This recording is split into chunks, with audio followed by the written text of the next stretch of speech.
from New York with today's Heisman Award winner. For the 53rd time, we have the Ultimate Award winner, Tim Brown, and that's coming up when we return. So knows his team has taken the shots of the nation's best. His Gamecocks stood tall in tough losses to Georgia and Nebraska. They stood proud in a big win over 8th-ranked Clemson. Tonight, the ultimate challenge, 2nd-ranked Miami.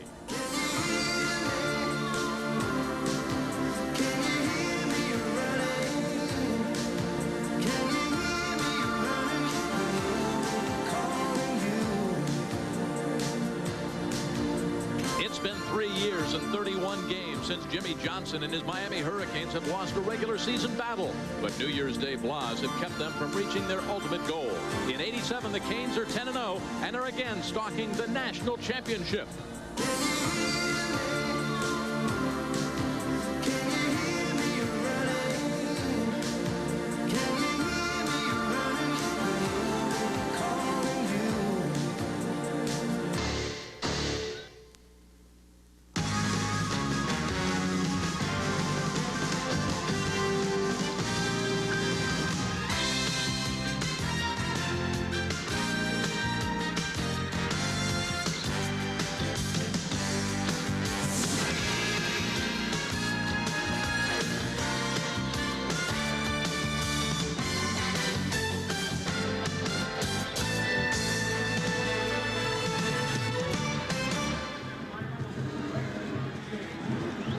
Perhaps the most famous stadium in all of football. Certainly the history and tradition surrounds the Orange Bowl.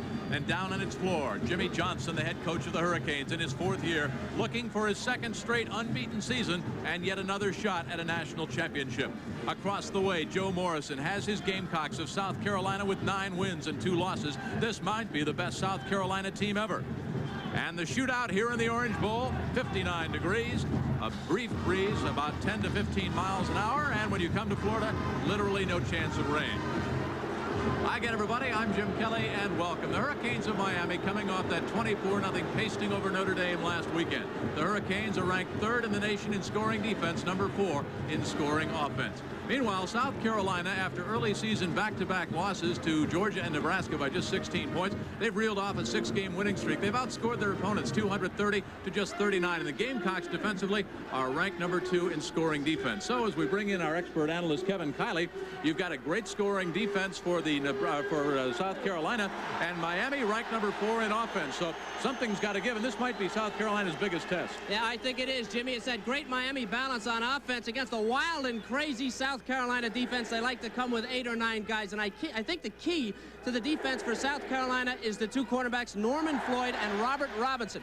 They have to play man-to-man the whole night against the 2 fine wide receivers, Michael Irvin and Brian Blades from Miami. If they're able to do that and make Miami go to the running game, make Steve Walsh hand the ball off instead of throwing, he throws for 59%. We'll see a lot of Melvin Bratton. I think South Carolina's got a shot. And speaking of throwing, how about the quarterback for South Carolina? Todd Ellis made his collegiate debut against Miami. He threw for over 227 yards, 2 touchdowns, but he also threw 4 interceptions. I think that Kane defense had him confused. Well, that was 21 games ago. Ellis has matured. He still throws a lot of interceptions, but I believe he's a better player. And really the question is, how many mistakes will he make tonight? Carolina can't afford to turn the ball over, and lurking on the other side of the line at free safety, Benny Blades, maybe the best in the country. Leads the secondary in tackles, and amazingly also leads in interceptions. How well Ellis reads Blades tonight will mean a great deal to the offense of Carolina and how many points they put on the board. Well, of course, both teams are bowl bound. Here come the Gamecocks of South Carolina. They've got a date at the Gator Bowl against Mike Archer and LSU. And here come the Hurricanes. Jimmy Johnson will bring them out with that cloud of smoke. Miami undefeated, 10-0, looking for a shot at the national championship.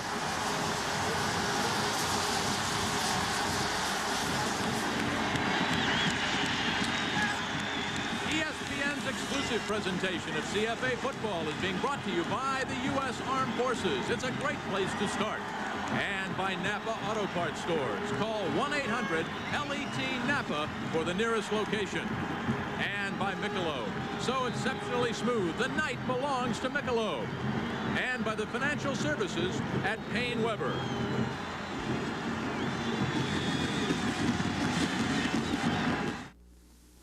We're not a company company, but we'll give you a chance to work where there's always a challenge. We'll give you opportunities to learn, to develop, to perfect skills that you thought were beyond your reach. We'll help you build a career that can reward you for the rest of your life. We're not a company, we're your country. We're the Army, the Navy, the Air Force, the Marines. We're the Armed Forces. It's a great place to start. You know, there are a lot of places where you can look for an auto part. But here's where you'll find it. Napa has parts for imports and other hard-to-find parts. So come to Napa first. We've got your part. Your neighborhood Napa Auto Parts store has more than 125,000 parts for the typical American car. Whatever that is.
Welcome back to the Orange Bowl. Now, this is not a bowl game, but it could be. Jimmy Johnson's Miami Hurricanes come into this game with a 31-game regular season unbeaten streak. They are one step away from a showdown with #1 Oklahoma in the Orange Bowl. But it's a giant step. This may be the best South Carolina team ever. And with a win tonight, the Gamecocks would be virtually assured of their first top 10 finish in the history of the program. You can credit some fine players on both sides for the success of the two programs. But this being our last regular season telecast, let's credit some of the seniors we haven't seen, the ones that didn't make the replays or the end zones. I was one of those players, and I know how hard you fellas work to contribute to your programs. Tim Brown won the Heisman today, but if you've ever played the game, you know that anyone who's ever worn a football helmet deserves a piece of that award. Jim? All right, Kevin, there is Jimmy Johnson saluting his seniors as they come out of the tunnel for the final time. Jimmy Johnson with that big victory against Notre Dame last weekend, 24-0. The Gamecocks came in, and we asked him if there was any possibility of a letdown. Without question, we were concerned about having a letdown against South Carolina coming off a big win against Notre Dame, and for that reason, we really emphasized to the team that we would not talk about Notre Dame. We were really going to focus in on South Carolina. I think they've done a good job of that. What the Hurricanes did was they allowed the team to read the press clippings on the first day after the game. That would be Sunday. They took all the clippings down. They put up only clippings about South Carolina. Jimmy Johnson a little bit concerned because earlier in the year, after they blew out Arkansas, they read about the Razorbacks and how good they were. Everybody was patting them on the back and on the rump all week long, and then they didn't play so well the next week. So he got their minds on the Gamecocks quickly. Very similar to this situation, because that next week, Jimmy was against Florida State, and of course it was a blown two-point conversion, or rather Miami stopping the Seminoles on a two-point conversion that gave Miami that win. It was too close for comfort. They felt they really did not play well against Florida State, and now of course they're being compared to Florida State in terms of national championships. And of course, across the way, the head coach of the Gamecocks, Joe Morrison. Kevin, this just might be the best team in the history of South Carolina football. Morrison has made a great deal of difference, tremendous difference to the Gamecocks. They have quality athletes. Their support people, I think, are the key. They have so many fine athletes that Ellis has time to develop at quarterback, and you can thank Joe Morrison and his staff for that type of thing. Great recruiters, a great place to go to school, and they've certainly made the most of the facilities and their advantages in South Carolina. So there are the Hurricanes. It's their home game. Jimmy Johnson starting his 4th year. And as you look at the series between Miami and South Carolina, Well, this is the 15th meeting. The Canes have won 7. They've lost 5. There have been 2 ties. South Carolina won the very first meeting way back in 1936 by a score of 6-3. In fact, South Carolina, the Gamecocks won the first 4, but they've lost the last 5.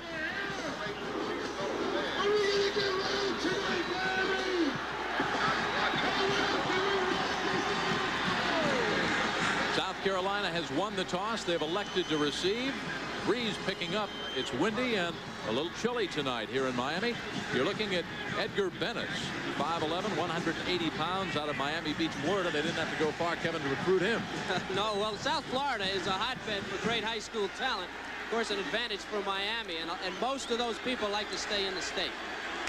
Sterling Sharp, there's what he's done so far this year. Of course, in '85, he did return 1 kickoff for 100 yards. He averages about 27 yards on the kickoff return. It's number 9 against number 2. Both teams are bowl bound. This one will be a great shootout here in the Orange Bowl. We're underway, and Bennis, a line drive kick at the 18-yard line. Keith Bing. Bing breaks it. Nice return up across the 35, and he is chopped down at the 36 for a return of 20. Here comes the offense for the Gamecocks. And bringing him out, Todd Ellis. He had an awful time last year against this team, but he's a little bit older and a lot better. A key tonight. Harold Green, a big play performer, runs a lot out of the single back, got good hands. He can do it all. And the wide receivers, the strength of the team. Sterling Sharp, called one of the best 11 football players in the country. Look out for Ryan Bethea. He's big and he's tough. Offensive line, Fryer is the best of the bunch. The best athlete, however, probably on the offensive line is Woody Myers, the center. Handoff, breaks it for 5, 6, 7, spinning up to the 45 goes Harold Green out of Ladson, South Carolina. Darrell Fullington on the stop. He's a senior. Let's meet the rest of the Hurricanes. Now, this defense is excellent statistically, but maybe not as strong as last year. Mark is a little bit undersized at defensive tackle. He's about 232. Stubbs, an incredible pass rusher. We'll see him all night. He's going to come hard from the outside. The linebackers led by Myra, the leading tackler, but Carter is very close behind. We'll look at the secondary in just a second. Smith goes wide to the left. Bethea and White slotted out. That's White in motion. The lone running back is Harold Green. Green gets the call. Nothing doing. He loses a yard. 3rd and 2 coming up. Daniel Stubbs stayed at home, the senior out of Red Bank, New Jersey. Let's go back to the secondary. Stubbs is a former linebacker. Jimmy, we'll look at the secondary in a minute. He's a former linebacker, number 96. And the thing about him, he's strong and he's quick. Thrown off the blocker, getting back in position. You noticed how he went back to his spot on the field and waited there for the ball carrier. Excellent play. Cornerbacks here. Tolbert Bain started 46 straight. McDowell has 8 block kicks in his career. But the safeties, especially Benny Blades, the strength of the secondary. Double slot. Sharp and Smith left. White in motion. Bethea is outside. 3rd and a long 2. Ellis will pull it down. Close to a first down up near the 47-yard line. Forward progress from up here, and it looks like the super sophomore Todd Ellis has the first down. Rod Carter fell on top of him, the junior out of Fort Lauderdale. And we'll have a measurement to see if South Carolina picks up that first down.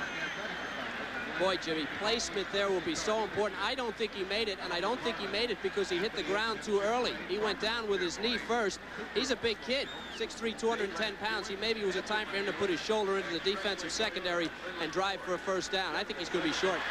He lost about 18 inches on the spot because Ellis and his helmet and his shoulders were up near the 47. They put the ball back where his knee went down at the 46. Now, if you're Joe Morrison, early in the game, you've got about 18 inches to go. Do you kick, or do you tell your team, hey, we can pick up 18 inches and a first down? He's going for it. Well, what they might do is try to stagger the count here, Chip. Their offensive line is really not the strength of their team against this Miami defense. They may try to stagger the count and then take the penalty and go for the kick.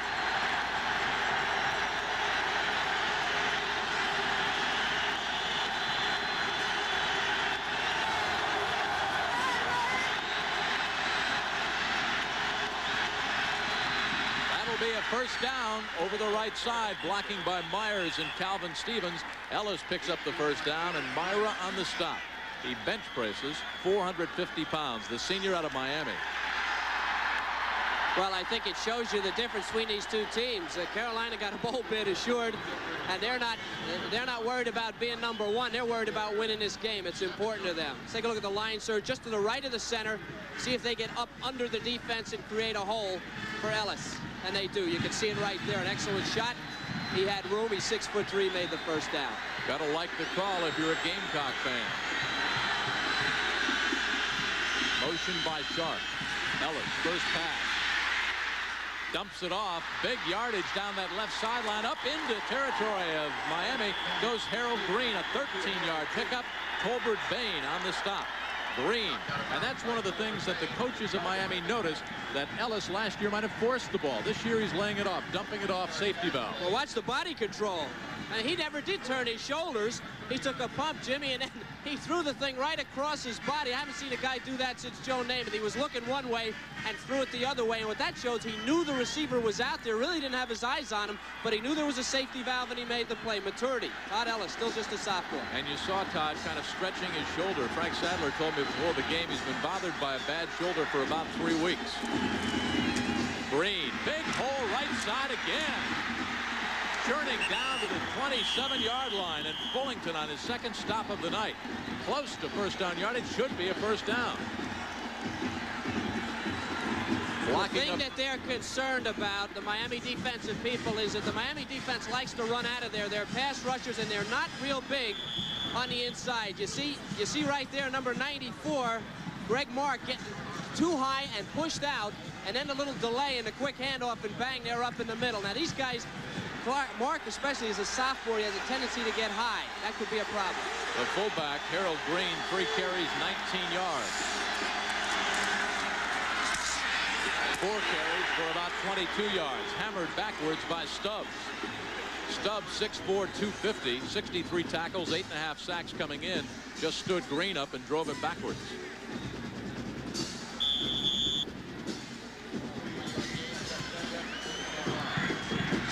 Spotted at the hash mark, near side, just outside the 25-yard line. Gamecocks taking the initial possession, moving right down on the Canes. Smith and Sharp wide to the left. White and Buffet come wide to the right. White in motion. Ellis fires. Incomplete at the 12-yard line, looking for Ryan Buffet on a post.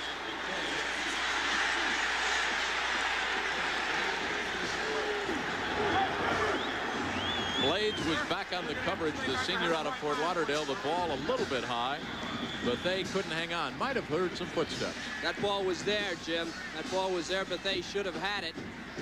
Thing to remember, too, about the run and shoot, it is the run and shoot. They would rather run first and then shoot. This is not necessarily just a passing team for South Carolina.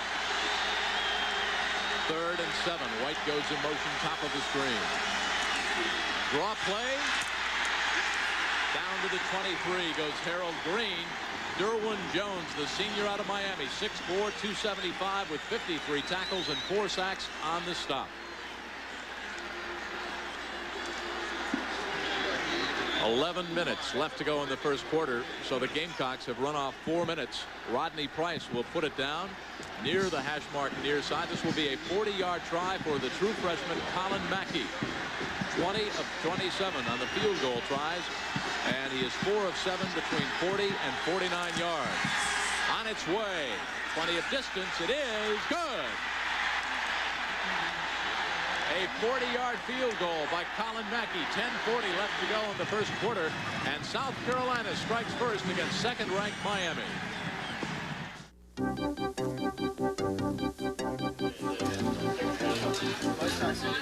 A special report from Payne Webber. We're talking now with Donald Marin, chairman of Payne Webber. Did October the 19th underscore the fact that we're a world economy? Well, we're in a totally different world. We're in a world where when you get in the office the first thing in the morning, you ask what the Japanese stock market did the night before. We're in a world where you want to know what's going on in Washington before you want to know what's going on Wall Street. We're in a world where things look very good right now. The economy is in strong shape. Unemployment is at a historically low level. Interest rates are down, but everybody's worried. Now, what's that all telling us? It's telling us that the future is very uncertain, but that the future can be very optimistic. It's a combination of Wall Street, Main Street, and Washington.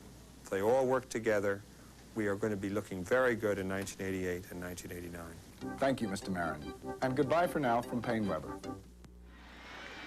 3-0 South Carolina early in ESPN's exclusive presentation of CFA football, being brought to you by AC Delco Parts. They don't just fit, they match. And by the shower massage from Teledyne Waterpick. It's the original.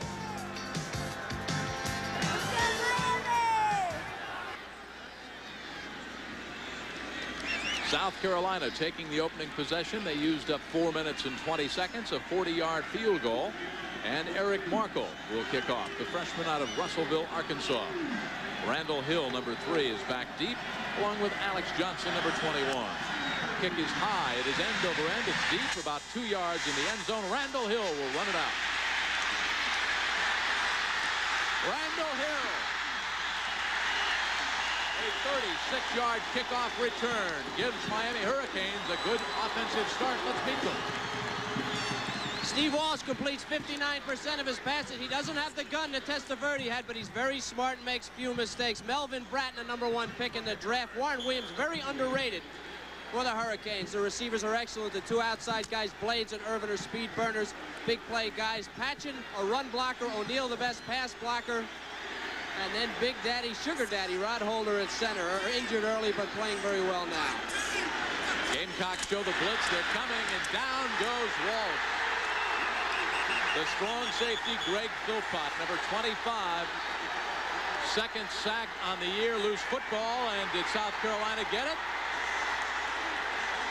There'll be a little conclave of the officials, but South Carolina says they've got it. Roy Hart recovered that fumble on the sack by Philpott. Jimmy, I don't know that this was not offsides. I think there was a mess up on the snap. Not everybody got up. There looked to me like there were some people in the neutral zone. Miami never had a chance. Walsh never from the back. And you can see Hart right in there in the middle of a bunch of Miami players making the recovery. That is Carolina's game. Pressure. And you don't even need defensive backs if you get there that quick. Big break for the Gamecocks early. Play action fake. Ellis out of the pocket. Canes didn't buy it, and a sack by Greg Mark, the sophomore out of Pennsauken, New Jersey. 6'4", 232, his 8th sack this year. That puts Mark just a half a sack behind Daniel Stubbs. That's how good he is. That's why he's in there as a pass rusher. He's not in there for the running game. Miami can be run at up the middle. But boy, if the play action pass doesn't fool them, they're going to be all over you as they were on that play. 9.5 to go. The Hurricanes have had the ball for 1 snap, and they fumbled it. Before the Notre Dame game, Miami had only turned the ball over 9 times. 2nd and 19. Ellis fires it on a rope. Incomplete. And if that wasn't pass interference at the 15-yard line, Sharp was pushed by Darrell Fullington. The ball was in the air. No call. Incredible. Jimmy, I saw it too. No question about it. It certainly looked like pass interference to me. Watch right here. That's number 2 Sharp, and that's 19 Fullington. Shannon, 22 Shannon. And that is definitely pass interference, no call. 9:19 left to go. Clock stopped on the incompleted pass. Ellis 1 out of 3 for 14 yards. He'll need 19 here. There's no argument there by Sharp either, which is kind of strange.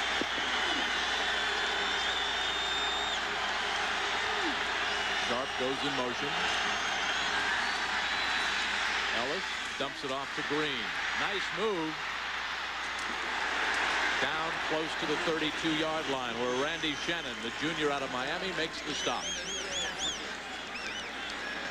Well, we'll see another field goal try with 9 minutes and counting left in a scoreless first quarter for Miami. They are 2nd ranked. They are number 3 in scoring defense. South Carolina has never scored more than 14 points in a game on Miami. Well, these points are big early. I'm sure that's in the back of somebody's mind. The fact that they can score is going to be important to them. A 48-yard field goal try. Good. 2 in a row.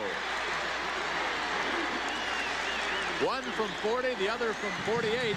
The Gamecocks lead after the turnover, 6-0. Old soldiers never die, but neglected batteries do. That's why I feel better with a Delco battery under the hood. Seal tight, maintenance free, with plenty of startup power to handle cold mountain weekends. Precision AC Delco parts. They don't just fit, they match. We old soldiers spend our time on live trout, not dead batteries. Now get up to $5 back on Delco batteries. See your retailer for details. Who says Chevy's better than Ford? USAC tested standard half-tons with their best automatics and half-ton payloads. 0 to 60, 40 to 55, pylon course handling, Chevy beat Ford. Level and uphill towing acceleration. Chevy with Vortec V6 beat Ford. Which truck should you be driving? USAC tests just answered it. The heartbeat of America. Maybe it's a Chevy you should be driving. It's today's Chevy truck. Jim McMahon and the Chicago Bears are looking stronger than ever. They're running away in the NFC Central Division. Sunday night, they meet the second-place Minnesota Vikings live right after NFL primetime on ESPN. We are back at the Orange Bowl with the Hurricanes. Are scoreless. They've only had one snap. They fumbled the ball. Colin Mackey, field goals of 40 and 48 yards.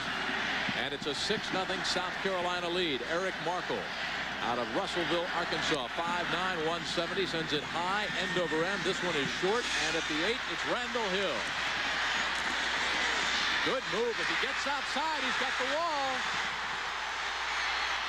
Out of bounds. Chased out by Robert Robinson, number 36, a reserve cornerback. A return of 23 yards by Randall Hill. The first one went for 34. Well, it's no accident. This guy averages almost 28 yards on a run back. They say he's exciting, and this is pretty exciting. But Carolina does a great job of keeping leverage on the backside. There's nothing here for him. A couple of yards, but see, there's people waiting outside to push him out of bounds. Good job by Carolina on the backside. You see the Gamecocks showing a blitz once again. Now, Steve Walsh has not faced a blitz attack all season long like he's seeing tonight. It was a concern of Jimmy Johnson all week. Quick drop, quick release, safety bounces it out to Warren Williams. Williams dances across the 35, chased out by Roy Hart, the nose guard. Let's meet those Gamecocks defensively. This is the second-ranked defensive unit in the country. Roy Hart, a key performer tonight against the run. He's the guy that recovered the fumble. Now, these linebackers or defensive ends on the outside will move around, and they'll come hard from the outside. Same on the inside. Hinton and McKiernan, they're not great linebackers, but they jump around all night. The corners are the key. Floyd and Robinson, they play man-to-man, and they've got to do the job. Philpott and Edwards, excellent safeties. Edwards, the free safety's got 8 interceptions. Walsh on 2nd and 3, flares it out, incomplete at the 40, looking for Warren Williams out of the backfield. Matt McKernan, outside linebacker, junior out of Daytona Beach, right with him. And I think that's important that they got a linebacker isolated on Williams. The ball was not complete, but we'll see that again. Now, what Carolina does defensively when they come like that, whatever Miami does offensively, they have to do it quick, and they have to do it with precision. You can see by those numbers that that's been their game all year. But I don't think they've faced a defense that gambles and is just as outrageously a gambling defense as South Carolina's is. Walsh with an audible, looks at 8, coming at him. Needs 3. First down to Mike Irvin. Back there in the coverage, Brad Edwards. Edwards, number 27, with 8 interceptions. Edwards also playing with intestinal flu tonight. A little woozy after last night's workout. Yeah, Irvin could make him woozy.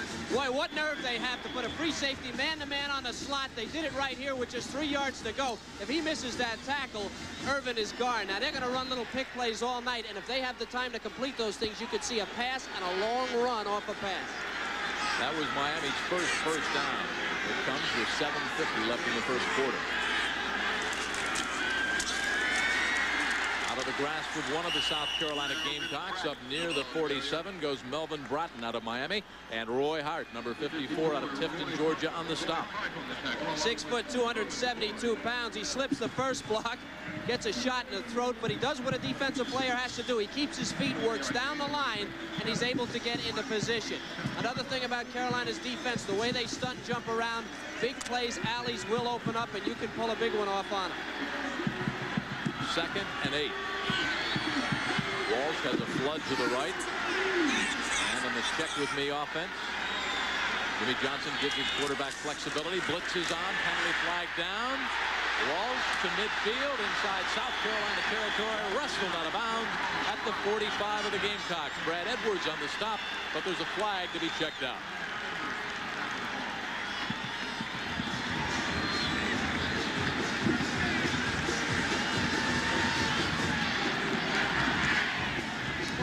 Terry Monk is our referee.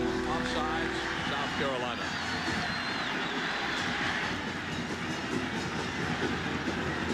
Talking about Steve Walsh, coaches said that one of the things they'd like to see him work on, Kevin, a little bit more strength. Now, very few will have the arm of a Vinny Testaverde, but they'd like to see him put on just a couple of pounds, increase that arm strength a little bit. Well, he doesn't have the ability. They're more of a controlled passing team now with Vinny. They could just go 35 yards on a line down the field. They can't do that. Hurricanes took the play, declined the penalty, stuffed at the line of scrimmage. Last year's Defensive Player of the Year, number 54, Roy Hart on the stop of Melvin Bratton. Rod Holder, the center, number 64 for Miami, outweighed by about 20 pounds by Hart. Doesn't use his strength, uses his quickness to slip the block and cut over into the hole and get Bratton. Now, you can get away with that sometimes, but middle guards that have a tendency to pick a side. The back will do the same thing. He'll hesitate for a moment, wait till you pick a side, he'll go the other way. Got to be careful. He can't do that on every play. Blades comes to the near side. Irvin, top of the screen on 2nd and 11. Walsh looks at a blitz, and here it comes. Batted up, incomplete at midfield, might have been picked off. Wilson, the sophomore from Middlesex, New Jersey, number 92, is 6'2", 263, and he deflected the ball. Had Roy Hart seen it, he could have picked it off. Speaking with Joe Lee Dunn, the defensive coordinator for South Carolina yesterday, he told us he studied the Tennessee films, Tennessee and Miami of a few years ago, and how Tennessee blitzed Miami and created a lot of problems for their offense. And it appears that the Gamecocks are going to do just that, try to create confusion. 3rd and 11. Again, the audible by Steve Walsh. 8 men up front. Blitz is on again. Walsh unloads. Caught! And this could be 6. Irvin will score.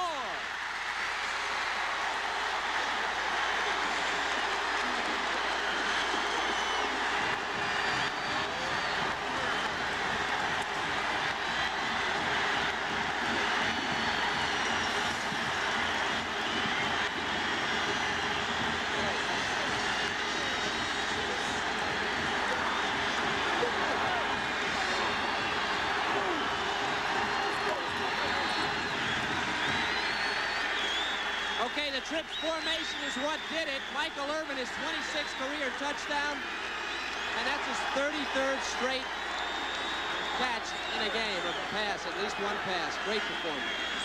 Greg Cox will try to make it 7-6 Hurricanes. He does, out of the hold of Jeff Beagles. Just a post. Trips formation, but what they did, they brought all the defensive backs to that side of the field, and Walsh standing in there against the blitz, hit him perfectly. And this is the pass and run I was talking about. There's no way you catch these two guys, either Irvin or Blades, once they catch the ball. And Floyd, 29, who was back there in the coverage, looked to trip just before the catch was made. Touchdown number 6 in the year for Irwin.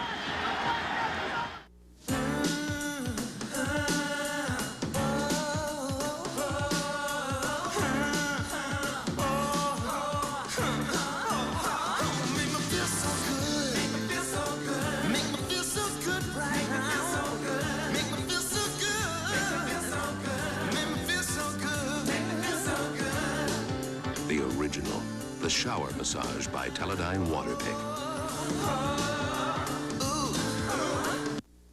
Who says Chevy's better than Ford? USAC tested standard half-tons with their best automatics and half-ton payloads. 0 to 60, 40 to 55, pylon course handling, Chevy beat Ford. Level and uphill towing acceleration. Chevy with Vortec V6 beat Ford. Which truck should you be driving? USAC tests just answered it. The heartbeat of America. Maybe it's a Chevy you should be driving. It's today's Chevy truck. It is wonderful to be young and to be a student of the University of South Carolina. Recently, we received testimonials from some folks in pretty high places. They participated in a year-long dialogue about values in modern life. Students and faculty meeting the important personalities of our time. That's what makes the University of South Carolina a little bit different and a lot more exciting. The Orange Bowl is abuzz after that 46-yard scoring strike from Walsh to Irvin. Bennis will kick it back deep.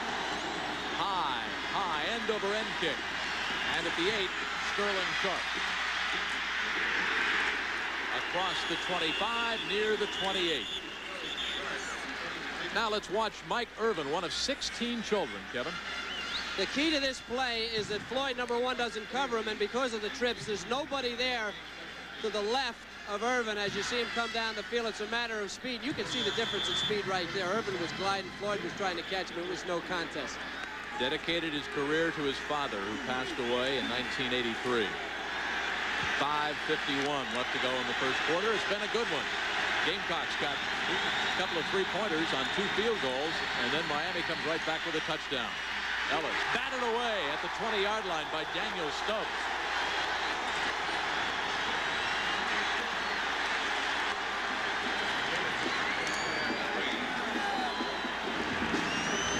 There you see Stubbs, one of 3 finalists for the Outland Trophy Interior Lineman of the Year. Stubbs, 6'4", 250 pounds. He bench presses over 400 pounds. They call him Stubby K. Looks like a railroad crossing when he gets those big arms out there. 2nd and 10. Sharp motions near side. Ellis. A little curl. He's got Sharp at the 38. And Sharp tries to fight for first down yardage in the grasp of Bubba McDowell. McDowell, the junior, a 6-footer, 202 pounds, out of Merritt Island, Florida. Got to be careful with Ellis in this game. He's playing against maybe the best secondary in the country. Now watch his eyes here. He goes back, but when he turns around, he's going to glue himself to Sharp. That's good protection by his offensive line. They've done a nice job so far tonight. He is glued to Sharp, waiting for him to turn around. Later in the game, that could prove costly because Benny Blades, remember, is running around out there somewhere at free safety.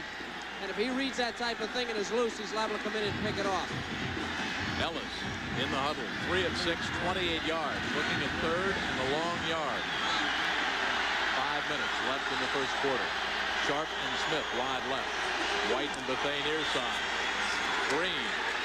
First down for South Carolina. George Myra, who bench presses 450 pounds, bench presses Harold Green.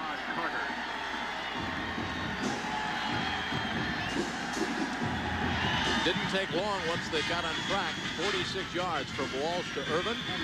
8 plays, 69 yards, 2.5 minutes. Hurricanes back in front by 1. He playing that drive. Steve Walsh scrambling for a first down, something he doesn't often do. Spotted at the 41. 1st and 10, South Carolina, down 7-6. Kevin White motions to the top. Blocking on the right side by Stevens and Fryer. You can hear the helmets collide up here. Stubbs on the stop once again. Stubbs was lightly recruited.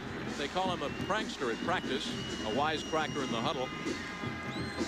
His dad was a semi-pro linebacker. And they called Stubbs a complete package. Mr. Sack, as he's known around Miami to the fans here. 29 sacks in the last 2 years.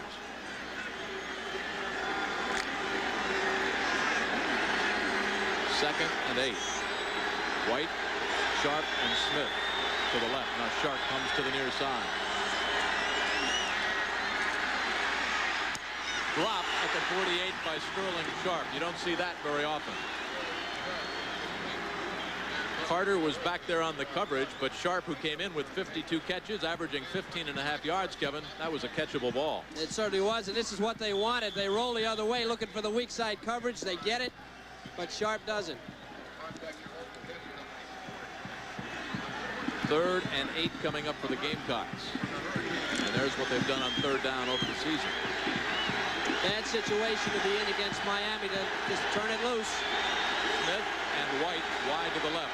Sharp motions to the top. Ellis pulls it down, a curl in up near the 49, but about a yard and a half shy of first down yardage is Kevin White, the senior out of Charlotte, North Carolina, 5'11", 202. White came in with 37 catches. The average is just under 9 yards, and Jimmy Johnson says, good job, defense. Rodney Price will kick it away, the sophomore out of Batesburg, South Carolina. There's his season average and his longest kick. Brent Perriman is back deep. This is a towering spiral. Perriman lets it hit at the 1, and it sails in for the touchback. A 51-yard kick. 3:08 left to go. The Hurricanes lead the Gamecocks 7-6. Let's take time out.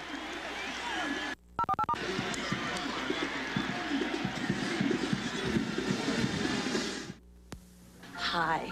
I'm looking for presents for my husband and son, and I've seen shirts, ties, books, records. But you know, they love sports. There is a perfect present for guys like that. It's Sports Illustrated. Sports Illustrated. America's #1 sports magazine. It gives them 55 weeks of great sports coverage, including special issues and the annual swimsuit issue. This year, they'll also get the 88 Olympic Preview Edition. And you'll get SI at the Christmas sale price. Over 60% off the cover price. A sale before Christmas? And no crowded stores. No crowds? Just call their toll-free Christmas hotline for 55 issues of Sports Illustrated at the Christmas sale price. 3 monthly payments of $15.99 each. You won't even be billed till next year. You even get a card for under the tree. Just call toll-free, 1-800-274-5300. I'm sold. Where's the phone? Over there. What's that number? 1-800-274-5300. I know what I'm getting my boyfriend. And my dad. The lights of Miami around the Orange Bowl. 3:08 left to go. Hurricanes by 1. Miami ranked number 2. South Carolina ranked number 9. Head-to-head here in the Orange Bowl. Blades wide to the left. Irvin out at the other side. He's got that 46-yard touchdown reception out of the tail of the tandem. Warren Williams cracks it up the middle. Roy Hart on yet another stop.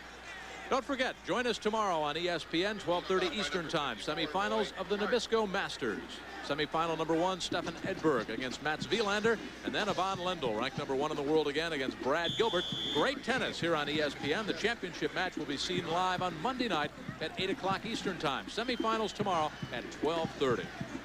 Ken Sally checks in, the junior nickelback out of Morristown, New Jersey. Gamecocks anticipating pass on 2nd and 7. Blitz again. Walsh picks it up. Fires to the 27, where Irvin makes the grab. Carolina, after being burned on the last series, they've gone to a little more of a zone defense. Now they had 4 across back there. See how they play off the receiver here? Now this is man-to-man over here, but they've got a free safety. And they're able to control him. Now remember, on the play earlier, there was nobody there on the inside. Carolina thinking a little differently now, trying to change up their coverage. Irvin, 3 catches, 57 yards, and of course that touchdown. Well, let's see if they were drawn offsides or if there was motion by Sullivan, 79, the freshman left guard.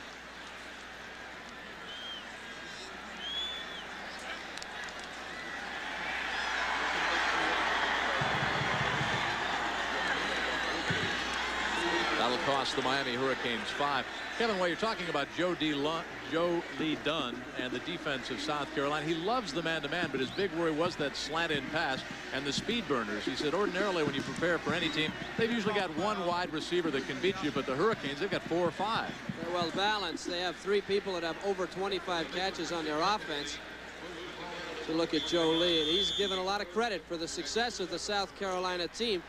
And they really have trouble matching up against the Miami team. And then you've got the run to worry about, but they've done pretty well so far. 3rd and 7 after the penalty. Walsh picks up the blitz, fires, great shoestring catch at the 33. Irvin again.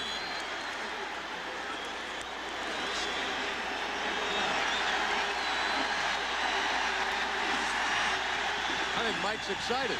A little early for that type of thing in this game. The accuracy of Walsh on the touchdown, and again on this play. He lays it out there. It's a softball. The corner playing way off. That's Floyd. And he just lays it out there and lays it out there short on the square out, which allows the receiver to come back for it and the defensive back to have no chance. And Walsh really on the touchdown in that play. Excellent pass. Pitch back, Warren Williams blocking on the right side behind John O'Neill and Scott Probin. Pickup of maybe 3. It's 2nd down and 7. Ricky Daniels, 91, the senior, on the tackle. So far, Jim, very impressed with Steve Walsh. He shows a lot of poise. He's just a youngster. He knows the offense, and he puts the ball right out there. He's reading coverages and laying the ball out there. It's a soft ball. Not a great strong arm, but doing a super job so far. He kind of won the quarterbacking job by default. He was the quarterback, Jimmy Johnson said, that made the fewest mistakes. A very intelligent young man. He won't make the bad call or the bad read. Won't hurt you. Williams tries to get outside. Gamecocks not biting. At the 36-yard line, Kevin Hendricks, the junior out of Hickory, North Carolina, on the stop, but there are penalty flags to be checked out. And Philpott did a super job. The safety, number 25, coming in and jamming that thing early. Offside against South Carolina. Well, we showed you that shot from high over Miami. The Goodyear blimp provided by the Goodyear Tire and Rubber Company. And this blimp is based out of Pompano Beach, Florida, just up the road. The pilot is Drew Marshall. 51 seconds left to go in the first quarter. 7-6, the Hurricanes on top. There is Steve Walsh, very intelligent young man. Interesting, usually you have quarterbacks from all over the state of Florida going to schools in the Midwest and up north to play because they can practice their trade here year-round, throwing to wide receivers. But Steve Walsh out of St. Paul, Minnesota.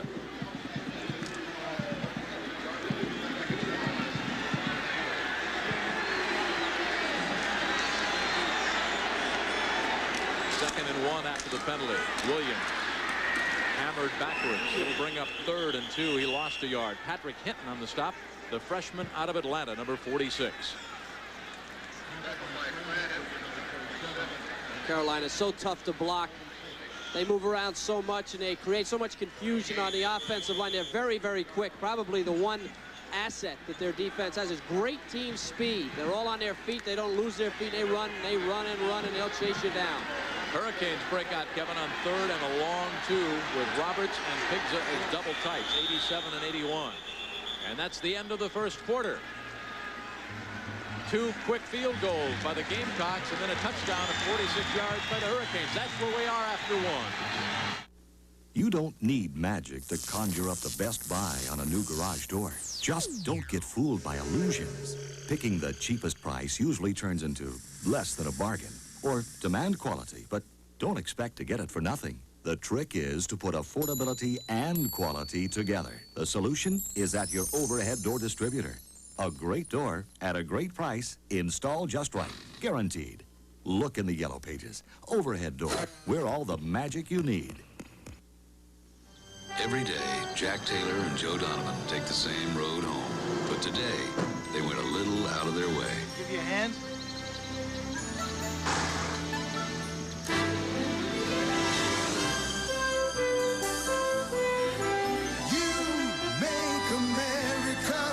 Here's to you, the clean, crisp taste of Beechwood-aged Budweiser. This Bud's For all the guys who go out of their way. This Bud's for you. We're not a company, but no company has more pride in what they do, or more pride in how well they do it. We offer you a meaningful and fulfilling future, one that goes far beyond the ordinary, one that brings with it the respect and admiration of Americans everywhere. We're not a company, we're your country. We're the Air Force, the Marines, the Army, the Navy. We're the Armed Forces. It's a great place to start. At Braun, we believe simple is better than complicated. Order is better than confusion. Quiet is better than loud. Only through superior design can one achieve superior performance. It is this philosophy that has helped make Braun the #1 selling foil shaver in the world. What's also helped is that no other shaver gives you a closer shave. Braun, now available in America. Introducing the G-Shock 5200 watch from Casio. The sports watch that's ready for action with a built-in shock absorber. It's tough, so tough, this G-Shock can take a slap in the face and not even flinch. The G-Shock 5200, Just one of Castillo's water-resistant sports watches. It's one tough watch to beat. ESPN's exclusive presentation of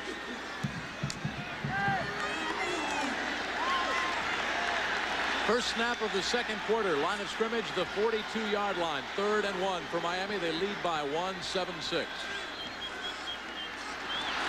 South Carolina jumped offside. Play will be whistled dead as Bratton tried to go around the left side. And I think it was Kurt Wilson, Kevin, number 92, the sophomore out of Middlesex, New Jersey. They're in the blocks. It's almost like a track team here. And with 3rd and short and them wanting to come and the quarterback Walsh changing up the count, they get a free first down. This is a tough one for a blitzing defense. See him trying to time it? They don't time it too well. Into the eyes of Steve Walsh, who threw his 18th touchdown toss of the year, the 4th best single season total for Miami.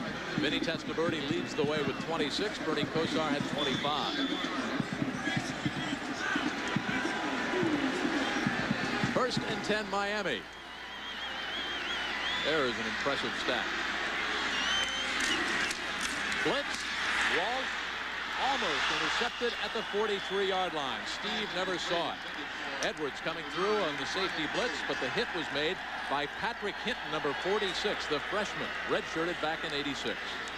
218-pounder right up the middle. Miami blows it. As you can see, the center blowing it. And Walsh is going to talk to him about that. That was Rod Holder, number 64. He went to double team on the tackle. And Hinton, as you see right there, got right through. You can't afford to let a guy get that clean on a quarterback as valuable as Walsh. First saw that 50 defense last spring, Hinton did, an all-state linebacker. 14:57 left before halftime. Walsh on 2nd and 10. Blitz again. Down at the 36-yard line, Kevin Hendricks. Hendricks sacking Walsh, who must be feeling the frustration now. Hendricks, nicknamed the Chief, missed the spring with a shoulder injury and comes on with a very aggressive play. Jimmy, I have to admit, I love this. I mean, Joe Lee Dunn doesn't think about anything. He's got Hendricks, number 98 there at the top of your screen, coming down, and Walsh. Just absolutely no defense. And they just get too many guys for Miami. There's not enough guys to block them. They send them out on a pattern, and that'll really make them conservative. You really can't have anybody back there blocking if you're going to throw to 5 receivers, and if they rush like that, you got to keep them in. Left tackle move for Miami. This will cost the Hurricanes 5. Boy, you see it again. Matt Patchen, experienced offensive tackle, number 71. He's a senior, but he's getting jittery now. It was Hendricks coming from his side last time, and he jumped, and that's the result of that type of defensive philosophy.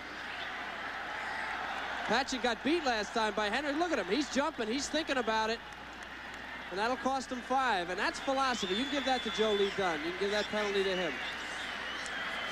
Well, Joe Lee told us yesterday that they were going to dance with what brung them to the dance. They weren't going to change anything. But that was interesting because he told some of the writers in Miami, he told every writer who called, we're changing our defense for your Hurricanes. And you and I were wondering if he was telling us the truth.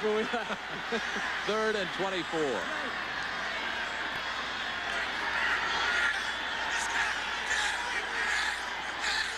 They're coming again. 7 of them over the middle, almost picked off at the 45 by Norman Floyd, the senior out of Greenville, South Carolina, intended for Blades, but Blades was nowhere around the football. Thrown behind Blades, and you know, for a defensive back, what this does to you, if you know there's a blitz on, you also know he has to throw it quick, and you can play tight coverage. Walsh does the right thing in the read, but look at the pass. It's real bad and almost picked off, and South Carolina's philosophy maybe getting to Miami a little bit. The senior out of Scottsdale, Arizona, Jeff Feagles, will kick it to Sterling Sharp, who averages about 8.5 yards on punt returns. This one is up high, and it bounces backwards. Good bounce for the Gamecocks, and finally is swatted out of bounds at the 41-yard line. So South Carolina will start from good field position after only a 26-yard punt. 13:56 left in the first half. Miami by 1. Jeep designed Cherokee to give you more than any other vehicle of its kind. Like a choice of 2 or 4 doors and room for 5 adults. And now you can get Cherokee with an optional 4-liter 6-cylinder engine that has more power a lot more power than anything in its class. All of this is precisely why Four Wheel and Off-Road magazine named Jeep Cherokee 4x4 of the Year for the second time. Wow.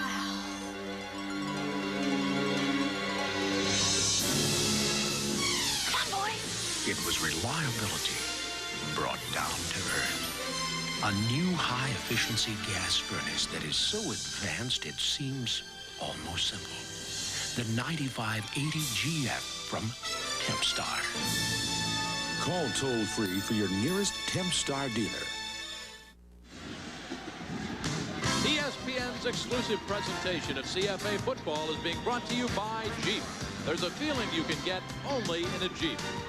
And by Tempstar, the newest name in home heating and air conditioning. You can rely on the Star. Along with Kevin Kiley, I'm Jim Kelly. Welcome back to the Orange Bowl. Hurricanes on top by one. A dive over the right side with Myers, Stevens, and Pryor doing the blocking for Harold Green. Daniel Stubbs on the stop. Stubbs with 6 tackles so far in this game.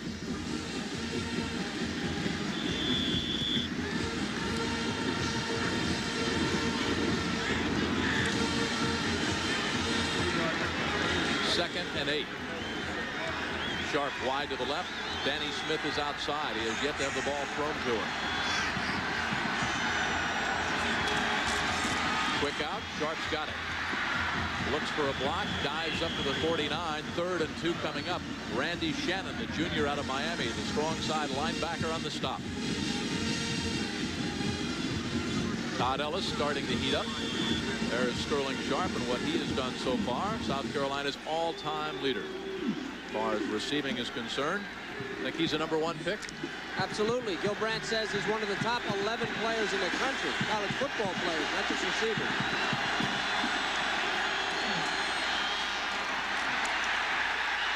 Driven backwards by Jimmy Jones is Harold Green. Forward progress here. Jim is going to be very close to a first down. He made the hit right at the first down marker. Looks like he's going to be maybe the length of the football shy. It'll bring up a 4th and again the length of the football. Now early in the first quarter, Joe Morrison, head coach of South Carolina, gambled and went for it. Todd Ellis says 4th and about a foot, coach. He could request a measurement. I would request a measurement here. Gamecocks will go for it again. Well, they were successful on a quarterback sneak to the right. Now you can look for Miami to fill that hole immediately.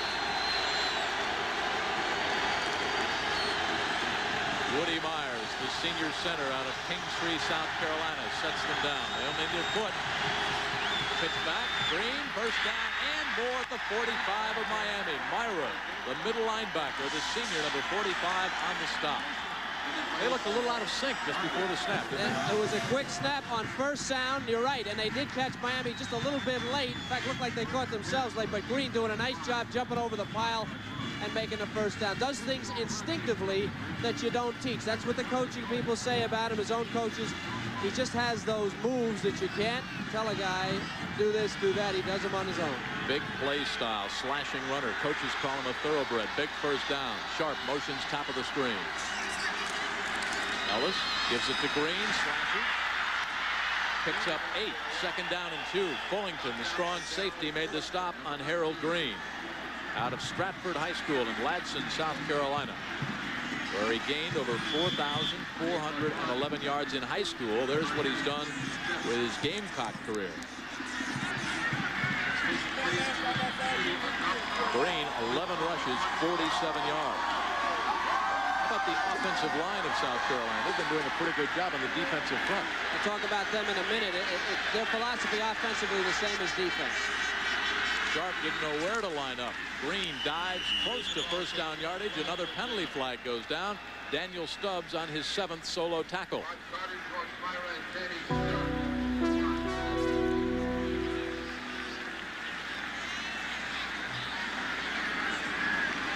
Motion against the Gamecocks. Interesting story on Stubbs. number 96. They call him Stubby K. He is 6'4", 250 pounds, but for a while, they weren't sure what size he would be. He was allergic to a whole lot of things, had some respiratory problems because of the ailments. In fact, his family had to move from Red Bank, New Jersey to Dover, Delaware, and the doctor there finally offered a series of shots to soothe some of the respiratory problems. And Stubby K, as he's called, grew up to be a healthy, happy young lad at 6'4", 250 pounds, 4.8 speed. How about that? Is that a complete package?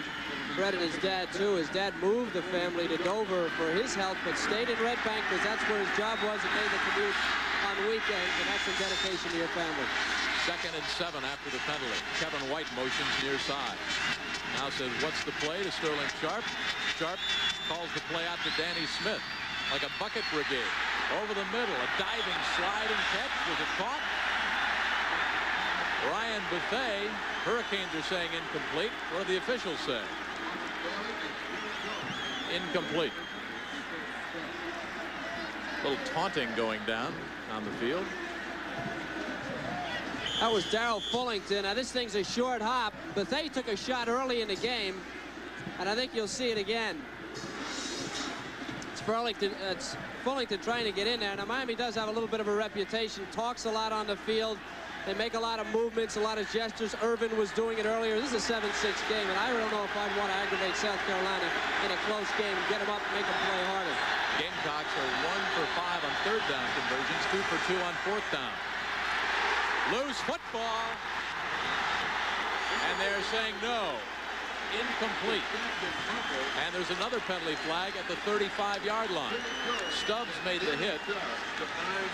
Too much time against South Carolina.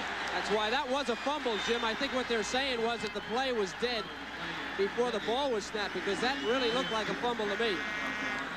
Watch Stubbs, 96. He's coming around the corner. They're trying to hold him, not getting it done.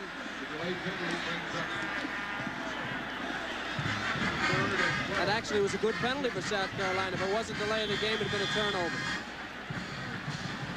Boy, you see Todd Ellis get sacked.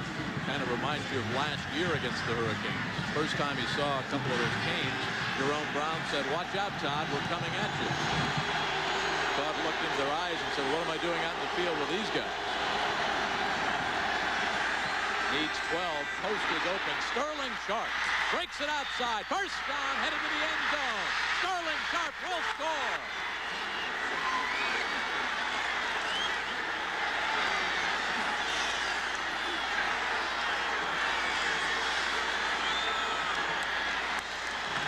"47 yards, the 5th receiving touchdown for Sharp. Todd Ellis, his 10th touchdown toss on the year, and the Gamecocks go back in front.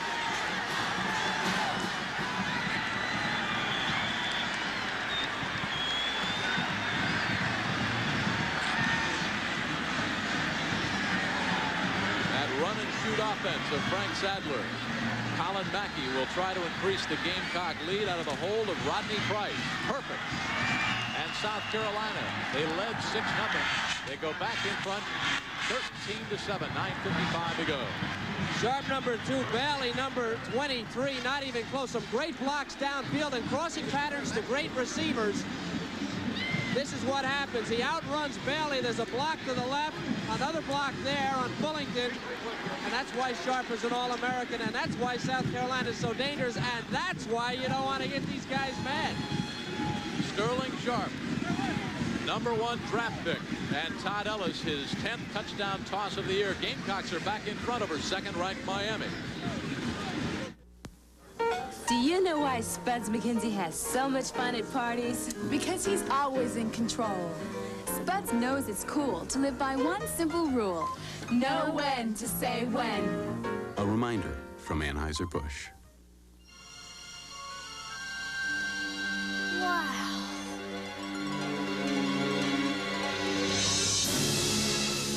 Come on, boys. It was reliability brought down to earth. A new high-efficiency gas furnace that is so advanced it seems almost simple. The 9580 GF from Tempstar. Call toll-free for your nearest Tempstar dealer. Fancy perfumey aftershave. It's got to be a quarterback's locker. Real guys who get mud on their uniforms use rugged, honest stuff. Ice Blue Aqua Velva. There's something about today's Aqua Velva man. Look for Aqua Velva Christmas gift sets. The first College Bowl game of the season. Mike Perez, one of the nation's best quarterbacks, leads San Jose State against Eastern Michigan in the California Bowl. Live Saturday afternoon on ESPN. 9:55 left to go before halftime. South Carolina, ranked number 9 in the country, going to the Gator Bowl for a date against Mike Archer and the LSU Tigers, leading the Hurricanes 13-7. Markle drives this one high and deep, end over end to Randall Hill. Another big return. This one thwarted, though, at the 21-yard line. Patrick Hinton, the freshman, on the stop. Let's look at that last touchdown. Watch it from a wide angle. Top of your screen, inside slot number 2, Sharp, covered by Bailey. It's going to be man-to-man coverage by Bailey. And watch, you take a guy with great speed, you run him on a crossing bend, he'll outrun the coverage. See, Bailey, he's beaten right now. They get the ball to him. Now watch the blocks on the corner by the wide receivers. Ellis just goes down, number 29. That's White, who makes a block at the 5-yard line. And Sharp, not going out of bounds, using that great speed, cut ability to go up into the end zone. Great offense by Carolina.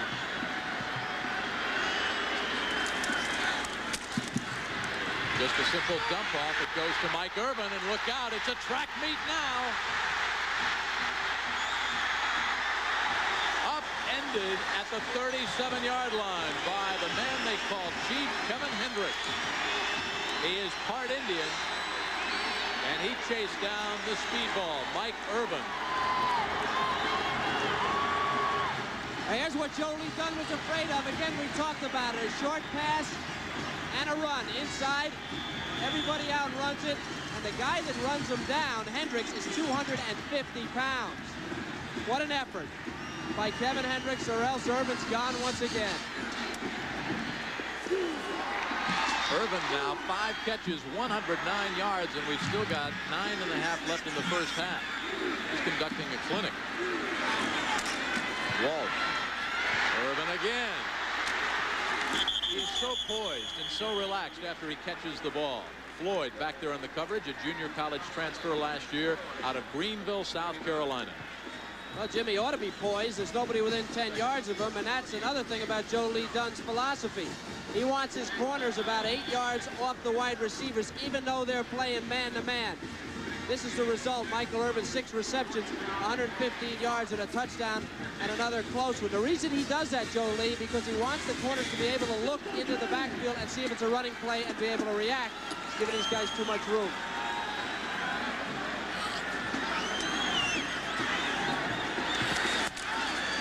Walsh, all kinds of time. The middle's open, incomplete at the 2-yard line for Brett Perriman. Walsh knows he missed 6. The thing about a quarterback, when you tell when a quarterback has poise, is when he sits in the pocket and his feet don't stutter. And he's able to look over the whole field. You saw it all from Walsh on that play. He was trying to go to the far sideline. Carolina was there. He surveyed the field, kept his feet steady, had a solid base, and then just lofted that ball a little long down the middle. Even though an incompletion showed me a lot from Steve Walsh. There's what Steve has done so far. Irvin, 6 catches, 115 yards. Walsh looks, fires over the middle. It's dropped. Dropped. He did not have control at the 26. Alfredo Roberts, the senior tight end out of Fort Lauderdale. Well, you know, the official who made the call broke up the play. Alfredo tripped over the official, and that's why the ball was incomplete. It was the same official that made the call. Watch Roberts, number 87, right over the middle. This ball is there. Now look at the official. He gets in the way, and then as Roberts goes down, he catches it, puts the ball on the ground as he's falling, and it's incomplete. It's a good call by the official, but hey, stay out of the way. Greg Cox will try a 47-yard field goal. He's 7 of 10 between 40 and 47 yards. Hash mark near side. Jeff Beagles the punter. It's a fake. Beagles the punter. 1 man to beat. First and goal, Hurricanes.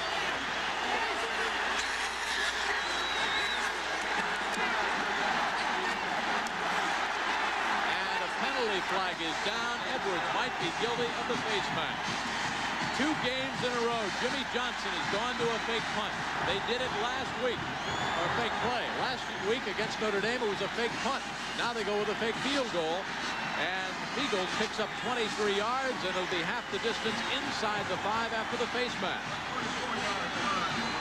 Give him credit for trying it. Fiegels never thinking about anything else. The thing opens up perfectly. Fiegels must be wondering what he's doing out there all alone before he's dragged down, and there's the face mask by Brad Edwards. Boy, that'll take the heart out of your defense. Jimmy Johnson, give him credit. He'll try just about anything. There's our score. 9 minutes and 8 seconds left to go before halftime. And before that 23-yard pickup by Fiegels, Miami had just 1 yard on the ground. Well, 1 rushing yard. Jimmy, I love to play for a guy who'll try things like that. It's fun.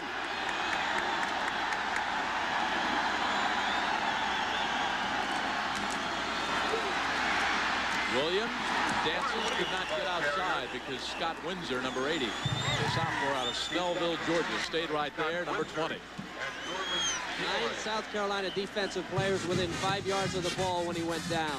Look at them all coming back. Great team speed. If I was going to attack Carolina on the goal line, I'd go right up the middle if I was going to play it on the ground. And here you got to watch out for the tight end and a quick back out of the backfield. I'd watch out for Mike Irvin anywhere. He's had things his own way.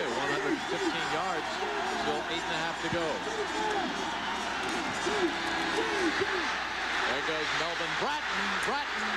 Oh, what a collision, touchdown. He just put the helmet down, and the last 2 yards was all Melvin Bratton. He ran right over Robinson and Edwards.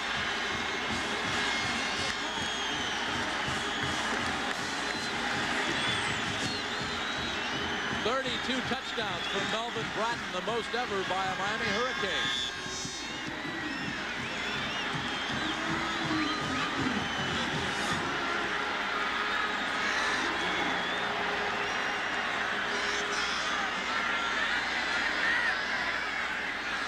Fiegels, who picked up 23 yards of the big first down, puts it down for Greg Cox as we seesaw back and forth.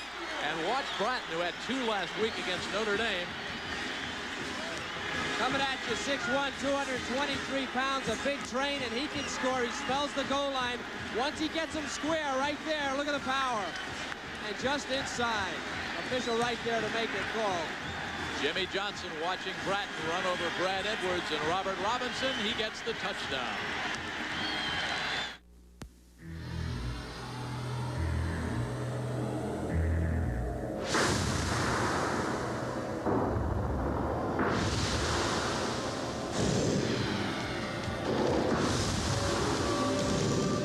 With an optional 4-liter monster under its hood, Jeep Comanche doesn't just stand apart. It stands alone. Now get $500 factory cash back on all new Jeep Comanches. This is a 19-inch television with a picture as crisp and clear as any you'll find. Now imagine a picture just as crisp, just as clear, but larger. In fact, it's 86% larger than even a 26-inch screen. It's the world's first 35-inch direct view television, the television that only one manufacturer could put together. Mitsubishi.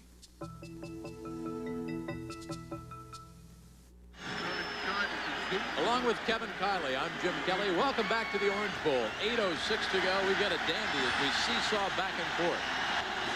Edgar Bennis. Sterling Sharp is back deep. This one is high, but not very deep. Sharp tries to get outside. Hurricanes are coming. A loss of 5. Bobby Harden, number 39 on specialty teams, chopping down Sterling Sharp. 4 yards. Watch the last 2, though. He just put his helmet down. Bratton's got the great speed and the size. And once he sees that end zone, he's going in no matter what. I give touchdown to Bratton, but assist to Fiegels, the holder on the field goal, who set it up. There is the University of Miami all-time career touchdown leader with 32, Melvin Bratton. Ellis sets the Gamecocks down at their own 8. The tailback hammers his way across the left side behind David Poinsett, Paul Shivers, and Woody Myers. That's Harold Green in the grasp of Jimmy Jones.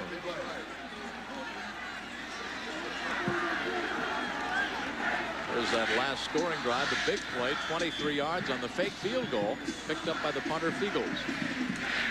And before that, as we indicated, 1 yard rushing prior to Fiegels' run for the Miami offense. Jimmy Johnson not afraid to try the fake, ignite his team. Right side, close to the 14-yard line goes Green, and Rod Carter, the junior out of Fort Lauderdale, owns his own art studio. His major is art on the stop. Talked about the offensive line earlier. South Carolina, they're like the defense in that they will move around. A lot of traps. They'll show you pass, trap back, a lot of tackle traps. An aggressive defensive line like Miami with a 4-man front, they try to fool him, get him go the wrong way, and then just pin him down. Let Green, who has a great visual ability, pick his own hole. It's a little tough down deep in their own territory, though, because they're expecting him to run. Bing and Green are in. Bing is the fullback, and now Todd Ellis sees something he doesn't like as he looks at 3rd and 3, and the Gamecocks will take a timeout. We've got 6:47 left to go before halftime. Second-ranked Miami nursing a 1-point lead against 9th-ranked USC.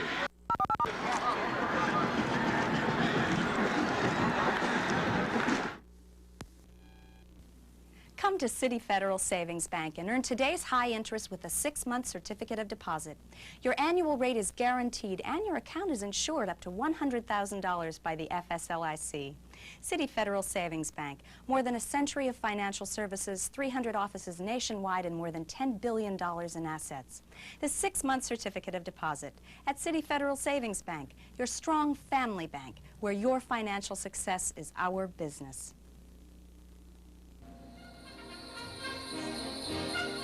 This holiday season, visit the Christmas shop at the First Coral Springs Mall.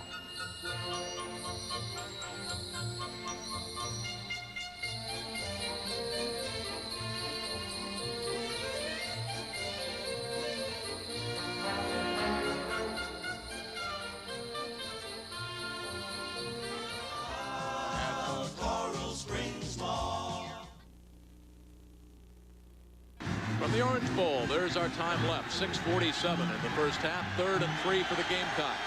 Danny Smith wide to the left. He has yet to see the football. Bing is the fullback. Green the tailback. Green's got it. And he hammers his way up close to first down yardage. Needed to get to the 18.5. Carter and Myra on the stop. The spot will be so important here.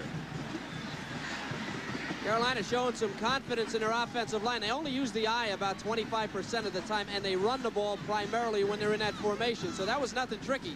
They were coming right at Miami. They almost maybe made it work here, depending on the measurement.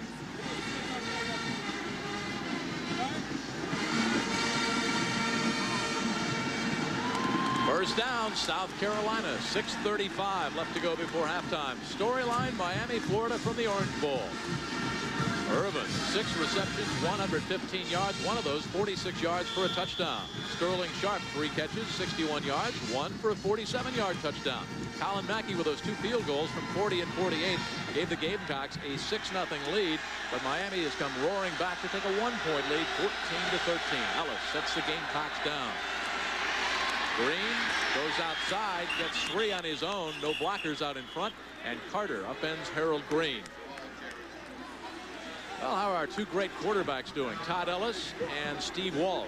There is Ellis, perhaps the most popular athlete in the state of South Carolina. 6 out of 11, 87 yards and 1 score. Steve Walsh, 7 out of 12, 122 yards and 1 score. No interceptions for either quarterback. Dead even, and that's just about the way the scoreboard reads. 14-13, South Carolina trails. Green now, 15 carries, 62 yards. 2nd and 5. Green again. Jones again on the stop. And Kevin, I go back to what you said about Frank Sadler and the run and shoot. It's the run first, shoot second. 16th carry of the half, Jim, for Green. So you can see that South Carolina really feels they need to establish the running game. And if Miami is soft anywhere, it's up the middle, the 2 tackles. Not Myra, but the 2 tackles. The one very small. 3rd and 3. Danny Smith, wide bottom of your screen. Gamecocks 3 of 8 on third down conversion. Pitch back to Green. Barrels his way up close to the 30-yard line. That should be a first down. Myra on the stop again. First down, South Carolina. Boy, give me Harold Green anytime, number 22. What a job he's doing. 17 carries in the first half from a team that you really expected to pass the ball.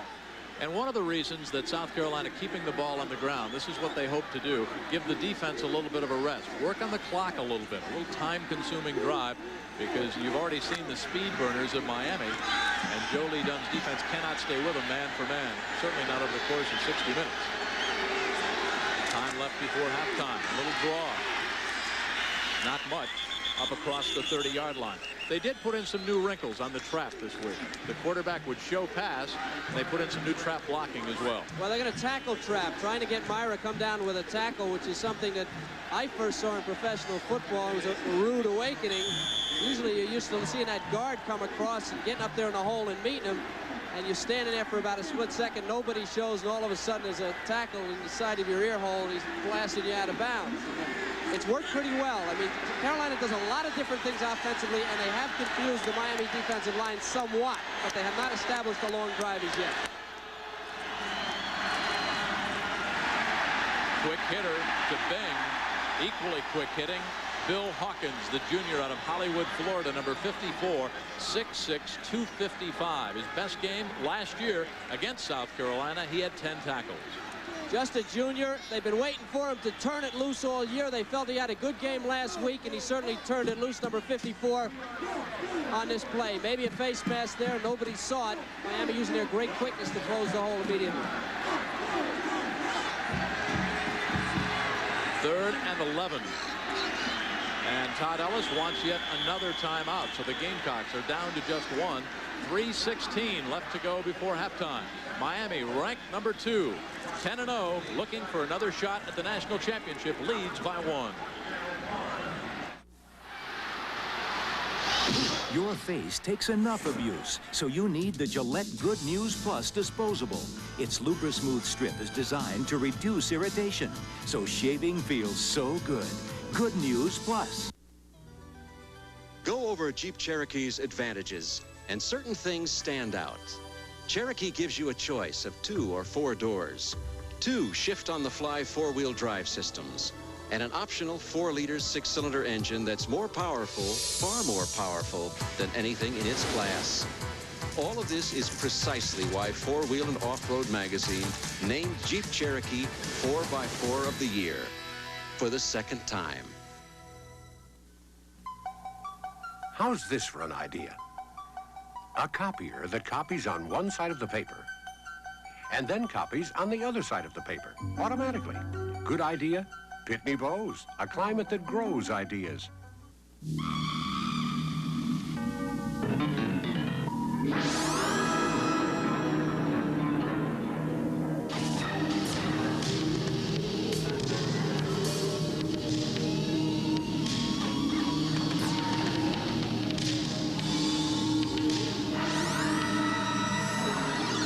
Timex Atlantis 100, because 2/3 of the Earth is covered with water.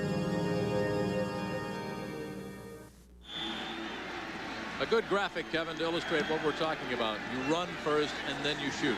South Carolina double the rushing plays compared with passing, but they'll have to pass now on 3rd and 11. Out of the I-Pro set, Bing is the fullback, Green is the tailback.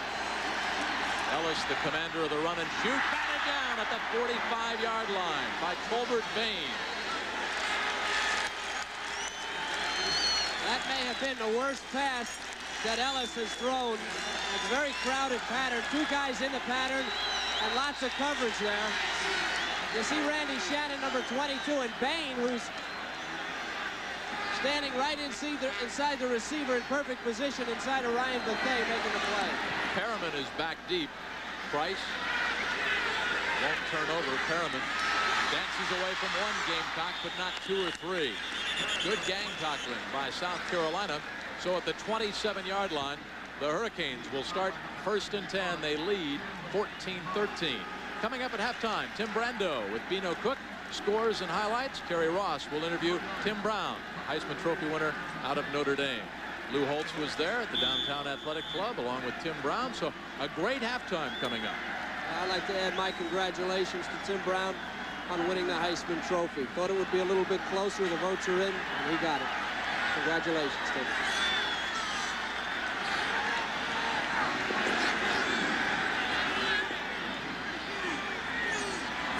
Walsh at quarterback with a long audible. Blitz is coming. Steve dumps it off. Almost picked off the 30-yard line by Edwards, who has 8 interceptions. Leonard Conley, the intended receiver, had Edwards, the senior out of Fayetteville, North Carolina, picked off that one. It would have been 6. That's exactly the way the defense is supposed to work. Ellis had a poor pass on his last attempt, and this is a bad one by Walsh. And here's the difference maybe in the arm strength between Walsh and Testaverde. A little bit off balance. That's a floater. Edwards a step shy of getting a touchdown. Perfect position. Didn't look like Brad was bothered by the flu at all. Walsh now 7 of 14, 122 yards. He's missed his last 3. Sometimes having the flu makes you run faster, Jim. Not this variety of the flu. Blitz, Walsh on the screen, gets it to Gary. First down for the Hurricanes and more. Gary almost gone. At the 45, a 27-yard pickup.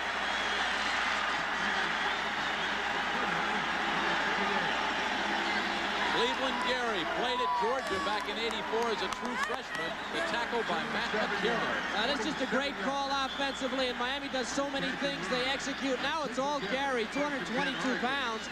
Some poor tackling by the South Carolina defense. I'll tell you, blitzing an entire game and certainly an entire half will tire you out. They have to be careful here with late in the second quarter. They may get tired. 2.5 to go. Here comes the blitz again. Walsh reads it, airs it out, incomplete at the 7-yard line for Brett Perriman.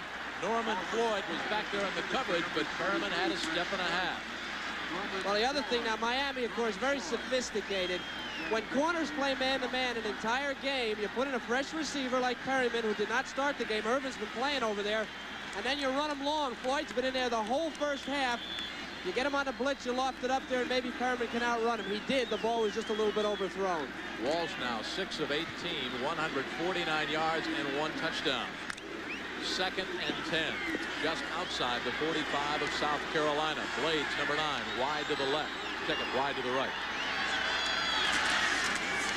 It's back. Conley cracks it over the right side behind Scott Provan and John O'Neill. Roy Hart again in on the tackle.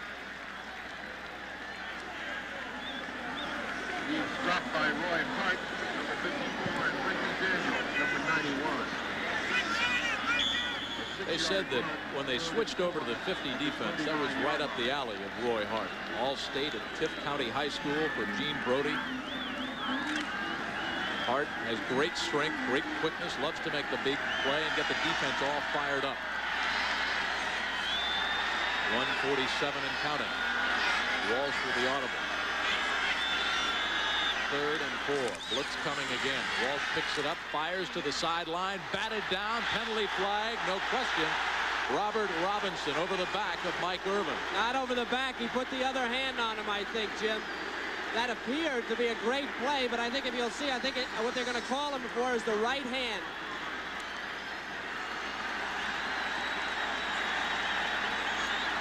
The question is going to be whether the right hand was on him before he made the play. Hey, you don't see it from there, but I think they're calling it. He put his right hand on to steady himself and then put the left hand on the ball. Looked good, though. Looked real good.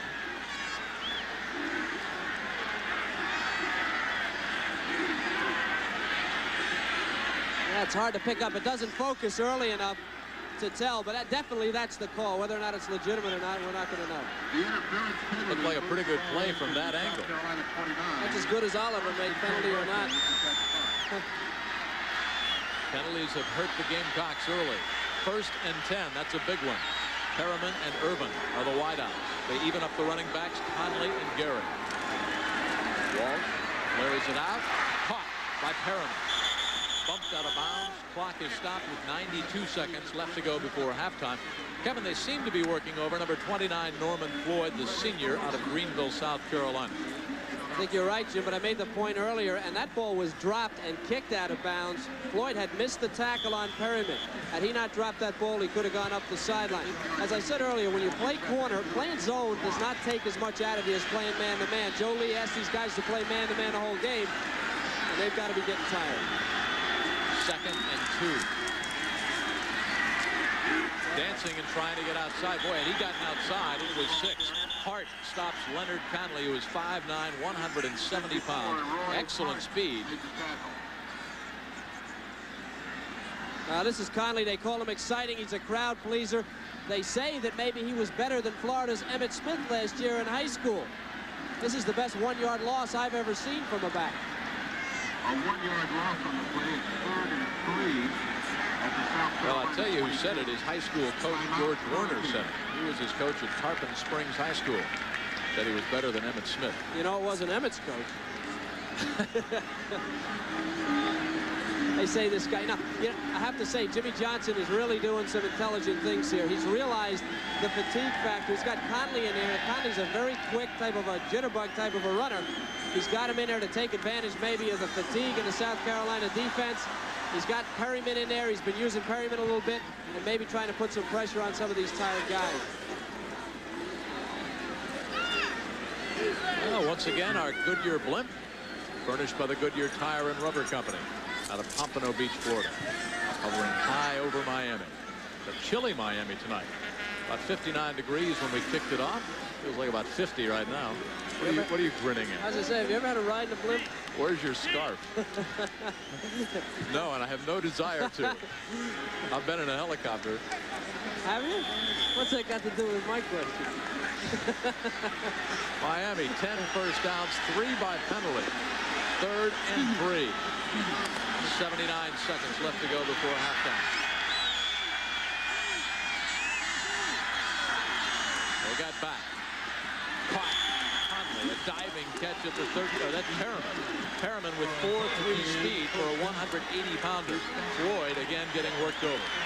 Well, the basic concept here is faulty. They've got Floyd playing back so far at the corner that Perryman is able to hook up in front of him for a first down. He should at least be at the first down marker, lined up there, so that if he hooks up in front of him, he can stop him before he gets a first down.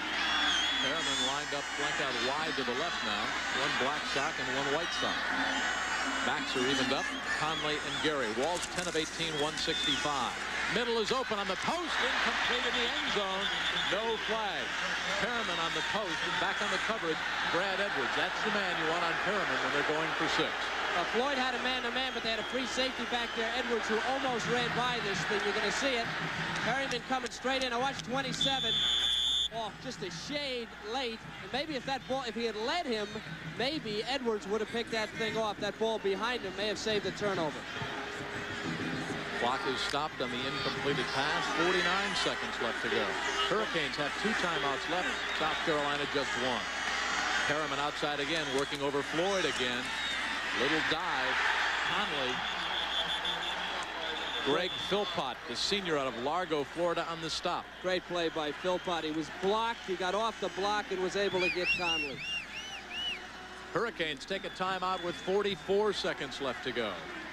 ESPN's College Bowl season begins next Saturday when we present the California Bowl. Mike Perez leading PCAA champion San Jose State against the Mid-American Conference champions Eastern Michigan. Game time next Saturday, 4:30 Eastern time. And then on December the 30th, Kevin and I will be out in San Diego for the Holiday Bowl. The WAC champion Wyoming, your old team, and they pass the ball, taking on Iowa, and they can pass. Yeah, it's going to be a passing game. That'll be an exciting one. I'm looking forward to that. Cowboys get to a bowl game. They'll be wild in Wyoming. You're going to wear your old jersey? Yeah. You're going to wash it? I don't know, Jim. As slim as I am, I wouldn't want to wash the dirt off. How much do you weigh now? I weigh about the same as when I played. The same. What is the same? 2. How much do you weigh? About the same as when you played? Yeah. 3rd and 13. We've got 44 seconds left to go before halftime. The Hurricanes twice have fallen behind by 6 points. South Carolina jumped out in front 6-0 on a 40 and a 48-yard field goal by Colin Mackey. Came right back. A 46-yard scoring strike from Steve Walsh to Michael Irvin. They led 7-6. But then Todd Ellis hooked up. Sterling Sharp for 47. Gamecocks were ahead. Melvin Bratton barreled over from 4, and that's where we are. Walt on 3rd and 13. Intercepted and picked off by Patrick Hinton. Hinton has one block. Will cut it back and is down at the 30-yard line. He knew he couldn't outrun him. Brendan McCormick through the block. A 54-yard interception return. 30 seconds to go, and the Gamecock defense stiffened and came up with a big interception. Boy, this is the way this thing is supposed to work. You're going to see pressure right up the middle on Walsh, and he makes a terrible decision. Here they come. He floats this thing, and old Hinton just standing there waiting to get it. Now, there's a field goal to think about here, Patrick, but I guess it's kind of unfair to expect a linebacker keep going, pick up that extra 10 yards. Even though you get caught, you get better field goal position. He needed to be in about the 20-yard line. And that was Derek Frazier, I think, that put the pressure on down the middle. The 4th interception of the year for Patrick Hinton, who looked and all he could see was orange jerseys. He said, wait a minute, where are my guys? A great play. And Ellis, as USC, South Carolina, USC, not the California USC, takes a timeout. So the Gamecocks have just 1 remaining. And there are 30 seconds left to go. There is Steve Walsh. Interesting because you said he made the bad play, and that's what Jimmy Johnson said he would not do. With great intelligence, would not beat you with a bad play selection. But the thing about South Carolina that you really have got to love is Joe Lee Dunn. He doesn't care what the score is. He doesn't care who the team is. He's going to turn them loose, and he's going to turn them loose enough times to force you in a mistake. And Walsh, the mentality there is it's 44 seconds to go. Walsh feels like he needs to get the ball in the end zone, and he makes the bad play, the bad decision. Joe Lee right there in the middle of your picture. You got to give him credit. He's almost on the field. That's his philosophy. He's a lot like Buddy Ryan. Turn him loose, play man-to-man, catch those floaters, and run them the other way, and it's working tonight. He said the problem with the Gamecocks defensively last year was they tried to physically whip people at the line of scrimmage, but now you try and make people guess how many are coming and where they're coming from. That's his philosophy.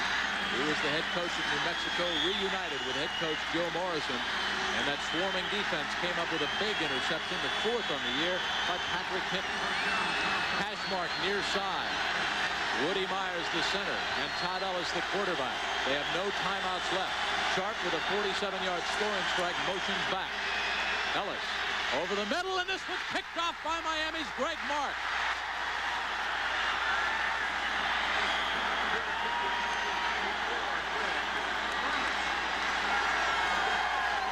Redshirted in 85 out of Pennsauken, New Jersey. A big play by the sophomore, 6'4", 232, and a mistake, a big one by Todd Ellis. You can't teach this, Jim. You gotta feel it. Now they give up weight for quickness. Watch Mark. See him stop. He feels the screen. It's a middle screen. You never run that. It's a great call, a perfect call, really, for this situation. Mark, well coached, small, quick, felt it, stop back and picks it up. How about the defensive tackle? That's a great play. We'll find out Jimmy Johnson's philosophy right here. Do you sit on a 1-point lead? Not JJ. Walsh will go for all.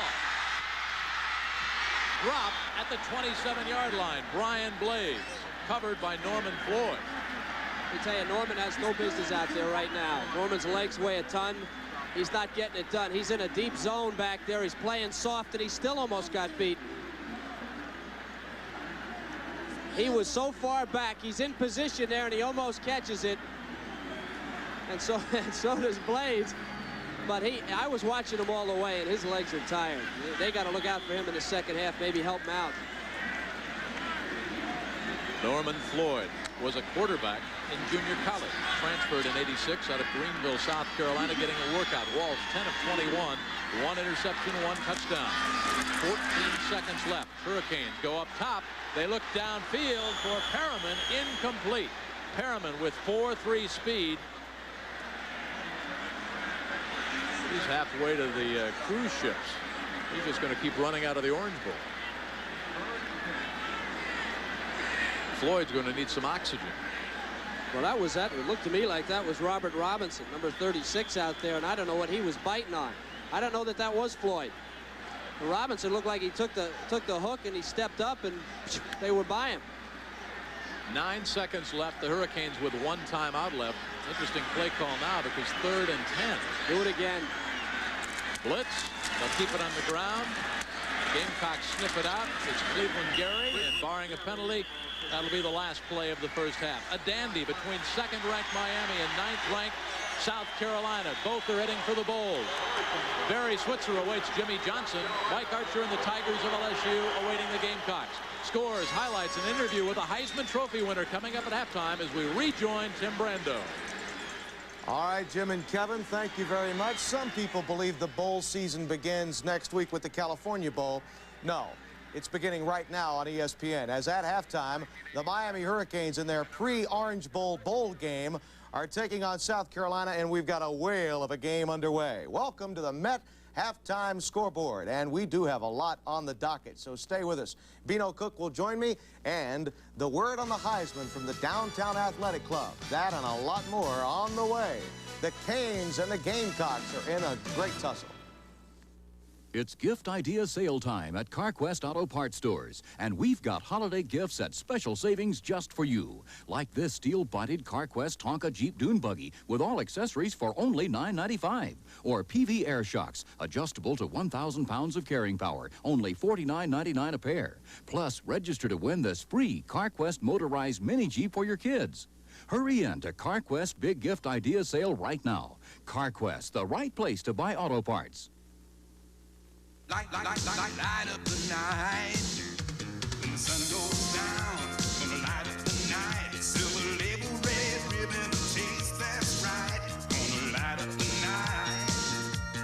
Michelob Light. Gonna light up the night. Gonna light up the night. Gonna light up the night. My Michelob Light. Switzer, I'm going to show you the way football should be played. Johnson, I'm ready. Give me your best. Enjoy the thrill of real college football action. Oh, I thought you came to play football. With the VCR College Bowl game. Oh, yeah, you call that your best? Punt. Go for a field goal. Score the winning touchdown. That's 2 out of 3. Well, that just proves you don't have to be a football great to play great football. Look for VCR College Bowl football wherever games are sold. Also look for VCR Top Rank Boxing Game, the brand new game that puts you center ring for some of the greatest matches in boxing history. Are you gonna dance your whole life away? What about your future? Don't you worry about getting old? He doesn't have to. He has a MetLife retirement plan. MetLife annuities earn tax-deferred interest and guarantee an income for life. What do you say to that? Away? Oh, brother. Get Met. It pays. The CFA Scoreboard is being brought to you by Metropolitan Life and affiliated companies. Get Met, it pays. Oh, I tell you, folks, it's been a long year, but we're still here, and at halftime, Miami does have the 1-point lead. It was a big day in college football for Tim Brown of Notre Dame. He was supposedly a runaway choice for the Heisman, but then suddenly, after a poor performance against Miami a week ago in the Orange Bowl, suddenly, Don McPherson, according to some sources, was making one whale of a comeback. No, he really didn't. You really have to wonder, after looking at these results, as to where the information came from throughout the course of the week to build up what was really a rout. Brown wins by almost double the number of votes for Don McPherson, Gordy Lockbaum third, Lorenzo White, and then Craig Ironhead Hayward. The rest of that story, Hayward, the only underclassman, and he, along with Troy Aikman, will probably be the favorites next year. Our Kerry Ross was on hand, and after Brown received word that he, in fact, did have the Heisman, he had these comments with Kerry. There was a lot of controversy surrounding the Heisman Trophy this year, especially with the emergence of Don McPherson of Syracuse in the final weeks of the season. He did not have the preseason publicity that you had. Do you feel that you need that preseason publicity to win the Heisman? I think you definitely need it. You know, people all over the country, everybody doesn't get the opportunity to see everybody play. So, you know, they have to know a little bit about you before the year begins. And, you know, I think that really hurt Don towards the end. Were you surprised that the balloting was as spread out as it really was? I really was. I thought it was going to be a little closer than it was. You know, it turned out I won 5 of the 6 regions, but I think that really stemmed from me having great games at the beginning of the year. How confident were you when you were sitting there waiting for your name to be announced? I mean, everyone said that you had it locked. I wasn't too confident, to tell you the truth. Like I said, when I got up there, I was a little nervous, and you never know what could happen in this country, and with football, it's no different. Oh, it's great to be an American, right, Tim? And particularly on December 5, 1987. Don't forget, tonight at midnight Eastern Time, our special salute to Tim Brown, the Heisman Trophy winner. To strive for excellence, you'll be able to see it right here on ESPN.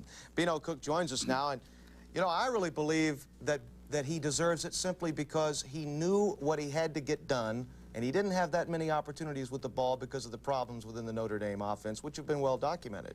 Yes, that's true. Actually, he won it on his career. You're supposed to vote for 1 year, but I think this is the big advantage he had over McPherson. The good news is it's finally over.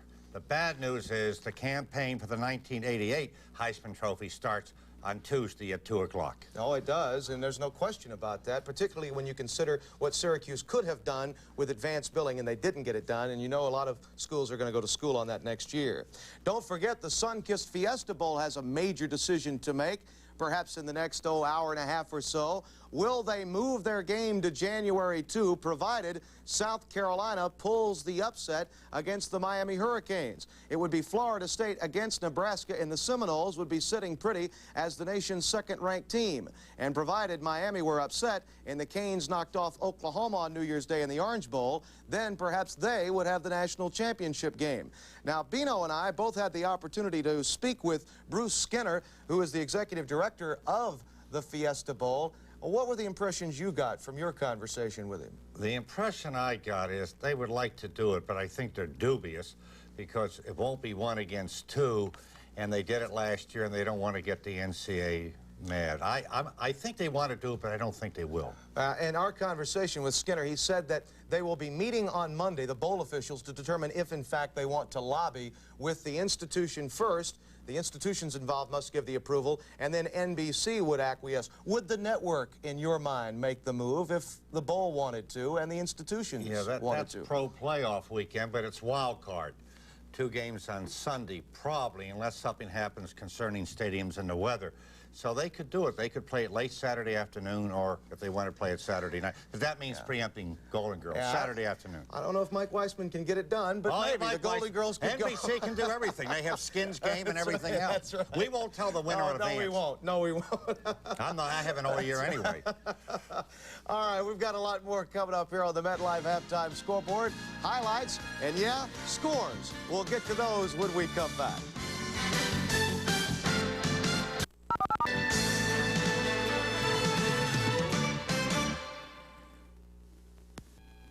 Hello, I'm Mac's bedroom for Waterbed Sleeper. And guys, when the girl of your dreams says, your place or mine, do you tell her your mother's visiting?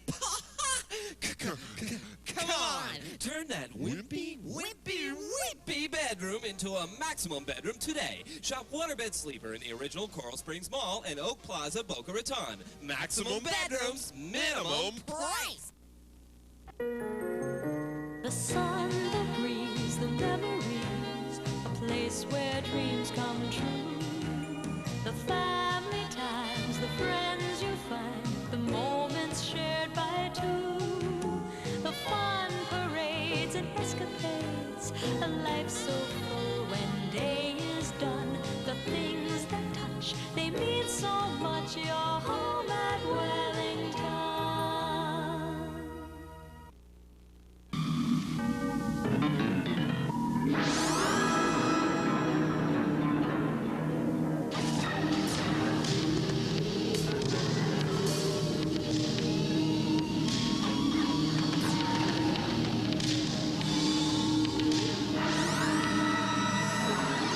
The Timex Atlantis 100, because 2/3 of the Earth is covered with water.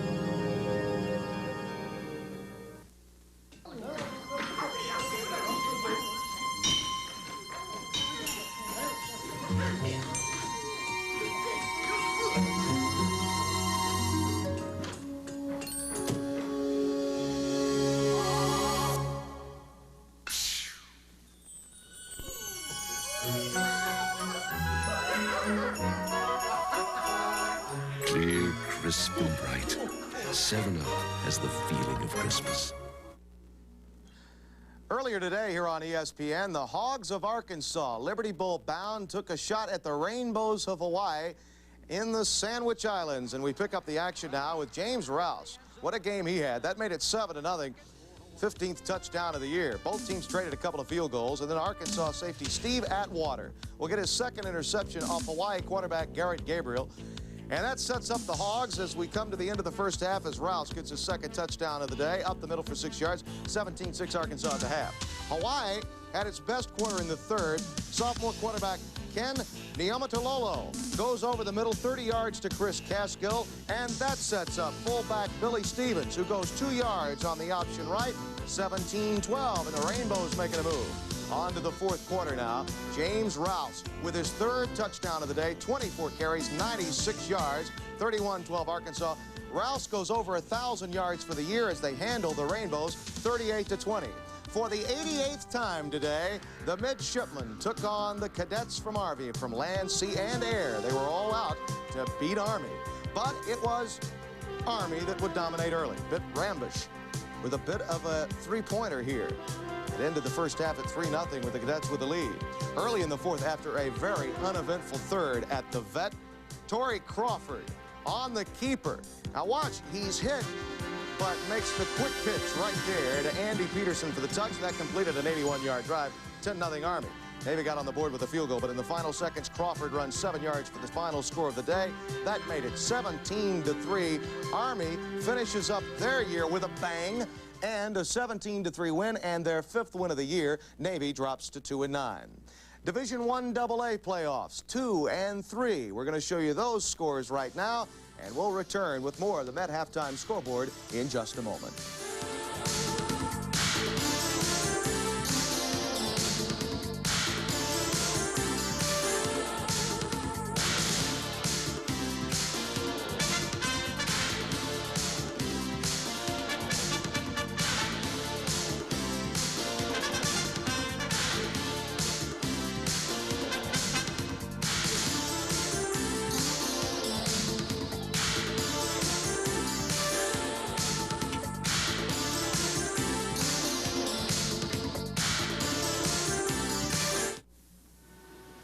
Nowadays, when a businessman gets stuck in his car, he doesn't have to be just stuck in his car.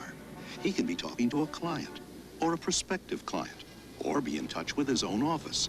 He can be doing a million different things if he has our MobileNet cellular car phone service. Just imagine how much more productive you could be with MobileNet. Gee. No, GTE. 'Twas the night before Christmas, and all through the house. I have a spot of Harvey Bristol cream. Talking all night. I have a spot of Harvey Bristol cream. Drinking the drink that's socially right. Harvey's Bristol cream. It's terrible, terrible. Very, very. Upper. Like it rusty. Upper crusty. Harvey's sherry. Your palace, or mine. Announcing a dramatic breakthrough in shaving technology. The new Remington Microscreen Ultimate shaves as close as a blade and closer than any other electric shaver, or your money back. The Ultimate's exclusive beard lifter gets whiskers other shavers leave behind. And like all Remington Microscreen shavers, the first screen shaves incredibly close, the second even closer. Try the new Remington Ultimate now. It will shave you as close as a blade and closer than any other electric shaver, or your money back. Introducing a high-performance luxury sports coupe made the Mazda way. If you like the idea of going places in a hurry, check out Mazda's all-new MX-6 GT. A turbocharged, intercooled 12-valve road machine that'll outrun the top-of-the-line Honda Prelude and still run you a cool $2 grand less. Believe me, you don't have to drive it this hard to love it. You just have to drive it. This is the Mazda way. Unless you've been living in a closet, I know you haven't, you understand that college basketball is underway, and a great doubleheader today at the Hoosier Dome. The Big Four capped off with Kentucky and Indiana, 40,000 plus on hand. They weren't disappointed. In the first half, Sir Rex Chapman of Kentucky, takes it down off the steal for the jam, the Wildcats by 5. But the Hoosiers would fight back. Dean Garrett, the JUCO, feeds to Ricky Callaway. He had 26 points. Hoosiers by 1 at the half. And Eddie Sutton saw a number of roadblocks. Rob Locke was 8 for 8, but he missed that one. Then on the other end, Callaway end to end. Where's the charge against Locke? It's not called because the generals on the sidelines, perhaps? You never know. But they did go on to overtime. And watch what happens here. Chapman stops, pops, and the Wildcats lead by 2 after the three-pointer.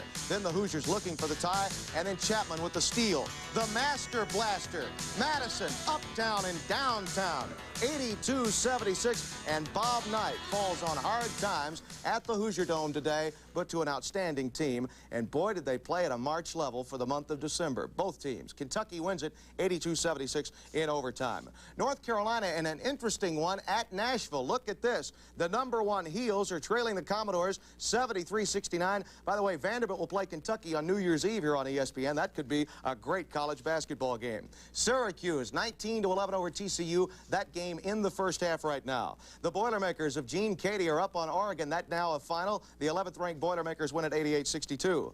Duke beating Bill Foster's Northwestern team 56-37. That game in the second half. Louisville had problems. If you're Notre Dame, you want to play Louisville in December, not in March. But boy, were the Fighting Irish ready today. David Rivers 32 points and 7 rebounds as the Irish win. Michigan over Central Michigan in a big way, 97-67 the final. The Jayhawks 17-15 over the Redmen of Lou Carnesecca. That game still in the first half.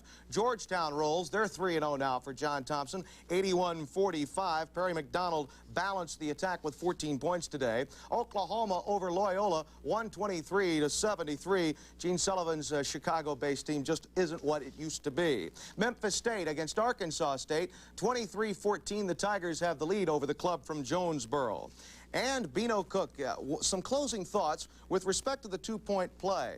You feel that Joe Morrison had nothing to lose, should have gone for 2 when he got the lead at 12-6. Well, Tim, there must be a reason he does what he does.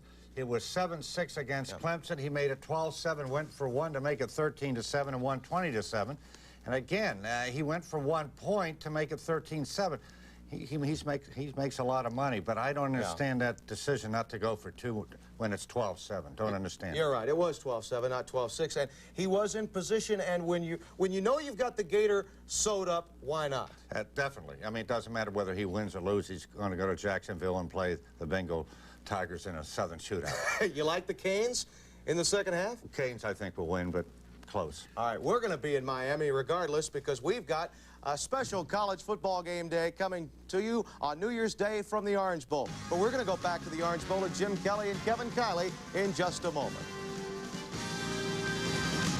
The CFA Scoreboard has been brought to you by Metropolitan Life and affiliated companies. Get Met, it paid.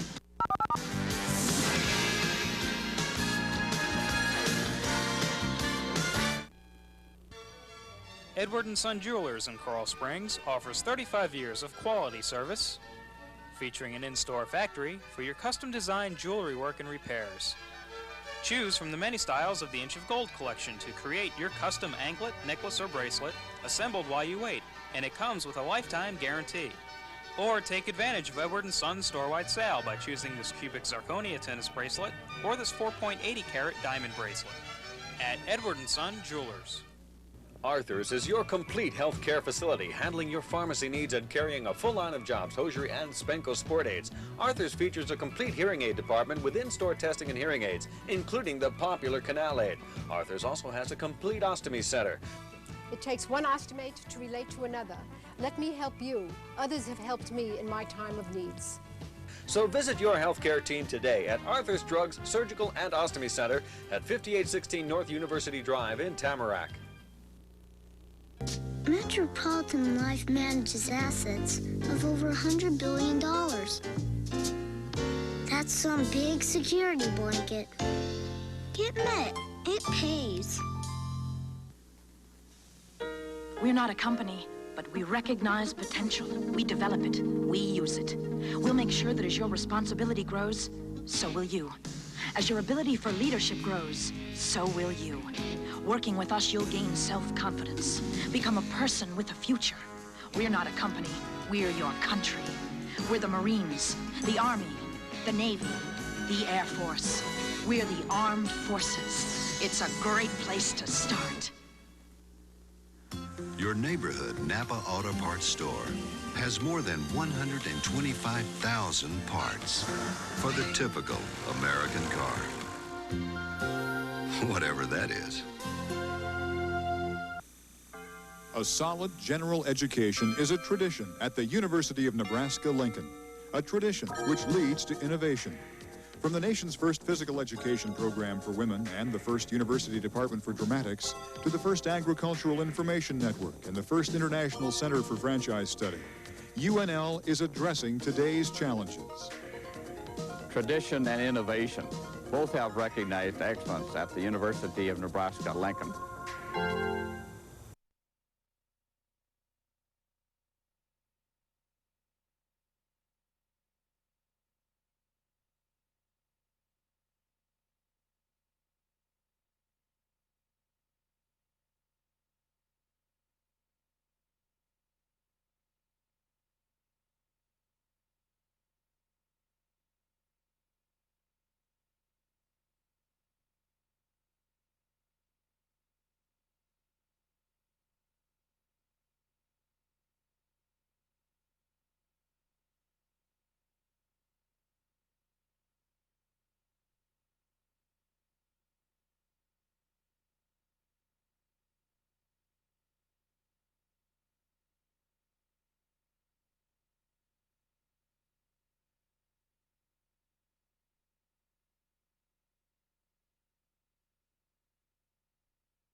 Number 2, Miami hosting number 9, South Carolina, and we're just about dead even at the half. The Hurricanes on top over the Gamecocks by 1.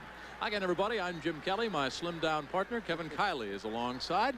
Having consumed the proverbial halftime hot dog, you ready to go? We saw a couple of great wide receivers in the first half, each one with a big play, each one partner with a touchdown. I've got my strength up. You know, I think that Carolina...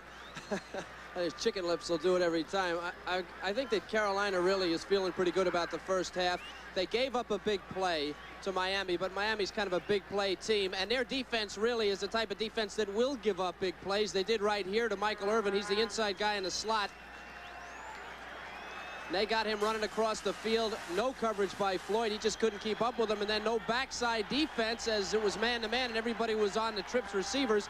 And he ran it in. But I don't really think that Carolina too upset with that one play because they're only 1 point down. And they have some big play people themselves. You see the arrow there on Sterling Sharp. And they run a very similar pattern here. What they do is they try to get him loose across the field. And once they run that crossing pattern and it's man coverage on Bailey, it's a sprint to the sideline. The blocking downfield, excellent for South Carolina. Miami people may be taking some bad angles and don't really gauge the speed of this guy well enough, and he gets into the end zone, and what we have is a 1-point game. And we have the second half kickoff, a line drive, not very deep by Markle, and back is Alex Johnson. And Randall Hill. Hill brings it out across the 20 to the 24, and there are penalty flags to be checked out. That's Hill on the return. Tackle by number 15 on review. 14-13, Miami by 1 against South Carolina. The Hurricanes have a date right here in the Orange Bowl against Oklahoma. clipping against the Hurricanes.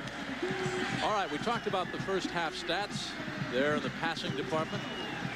6 out of 13 for Todd Ellis. Steve Walsh, 10 of 22. Each with a touchdown toss, a couple of turnovers after no mistakes early on. And the rushing yardage for South Carolina just about double. They'd like to keep the ball away from those speed burners of the Hurricanes. Well, the Miami defense only gives up about 95 yards a game on the ground, and for that matter, the Carolina defense has only been giving up 115 yards in the air, and they've already given up 165 to Miami. Spotted at the 12 of the Hurricanes. Walsh turns around and tells Melvin Bratton to play. Curl out, caught by Brian Blades. And for Blades, that's his first pass reception on the night.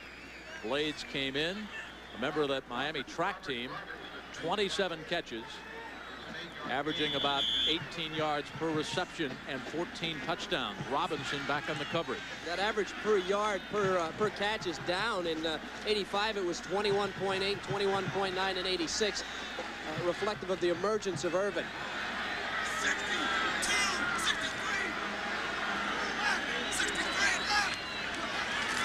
Blitz. Walsh Reed dumps it off, and it's batted down at the 20 by Derek Little. He is 6'4", 234 out of Athens, Georgia. Grew up just a few blocks from Georgia and Stanford Stadium. A true freshman, number 99. And Carolina, Jim, has come out in his first series, and they're double covering on the side of Norman Floyd. He had help short there, and he was playing deep. And I said at the end of the first half, Floyd was getting very tired. Carolina came out in that situation, and they're helping him out underneath, and that's going to hurt him in their pass rush.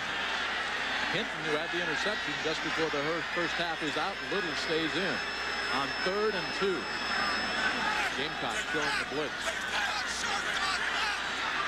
Walsh running out of time, just got it off with 1 second left. Middle is open, caught at the 24-yard line by Warren Williams, the senior out of Fort Myers, Florida.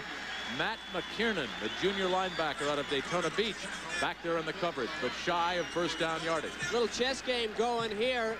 You had an audible by Walsh. Carolina loosened up their defense. He was able to throw it underneath to Williams. Carolina is not just coming with abandon now. They're starting to play some defense in terms of changing their defense at the line of scrimmage. Walsh picked it up very well there and was able to throw the short pass for the first down. And picking it up on the spot. It was a first down for Miami. So from the 24, Blades and Perriman slotted out wide to the left. Little cross butt. Goes Bratton out of Miami behind the blocking of Sullivan and Holder, 79 and 64 on that left side. Again, I made a point early in the game about the type of man-to-man when they're in man-to-man the South Carolina plays. Their corners will play about 8 to 10 yards off, and yet they do play man-to-man. And the reason, again, is because Joe Lee Dunn likes his defensive people to be facing the line of scrimmage so he can see if somebody breaks it. That's Mike Irvin. They're taping up his ankle. He's the man with the touchdown catch. Perriman wide left along with Blades on 2nd down and 8. They're all coming. Square out, and it's caught by Perriman. Tries to turn it upfield at the 36-yard line. Another first down for the Hurricanes. What Walsh does so well if he has time, here's the blitz. Takes the short drop and just throws it out there and lets Perriman run under it. Just in time. Now Perriman knows against the blitz. He reads blitz. He knows he has to break it off. The ball's been thrown. Floyd has no chance, and those legs have to be getting heavy. When you play like that and you're under that kind of pressure on the corner and you have to be there on every play, those legs get tired. Walsh, 13 of 26, 1 interception, 1 touchdown, 190 yards. And off Warren Williams. Maybe 1. 2nd down, 9 coming up.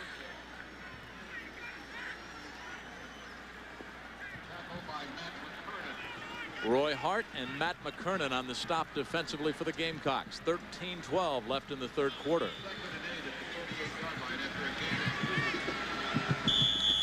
Miami comes into this game. They come into any game with about 80 to 90% of their entire offense usable, and Walsh has that ability, and the coaches allow him to make audibles as any play in their whole repertoire. And you need a good, solid quarterback to do that. Irvin single coverage, but Walsh falls down. They had Mike Irvin wide on the right side, getting single coverage. Rod Holder, the center. As soon as I say good, solid quarterback, of course, Walsh responds by taking the snap and tripping over his own feet and going down. Not just a bad break. But what I was saying about Walsh, Jim, when we talked to the coaches, they have 40 to 80 plays that are available. And that's very unusual. There are some teams who come into a game with 6, 7 running plays, a couple of pass plays. Miami's not that way. They're very complex, and Walsh has studied hard. He can use the entire offense in any game.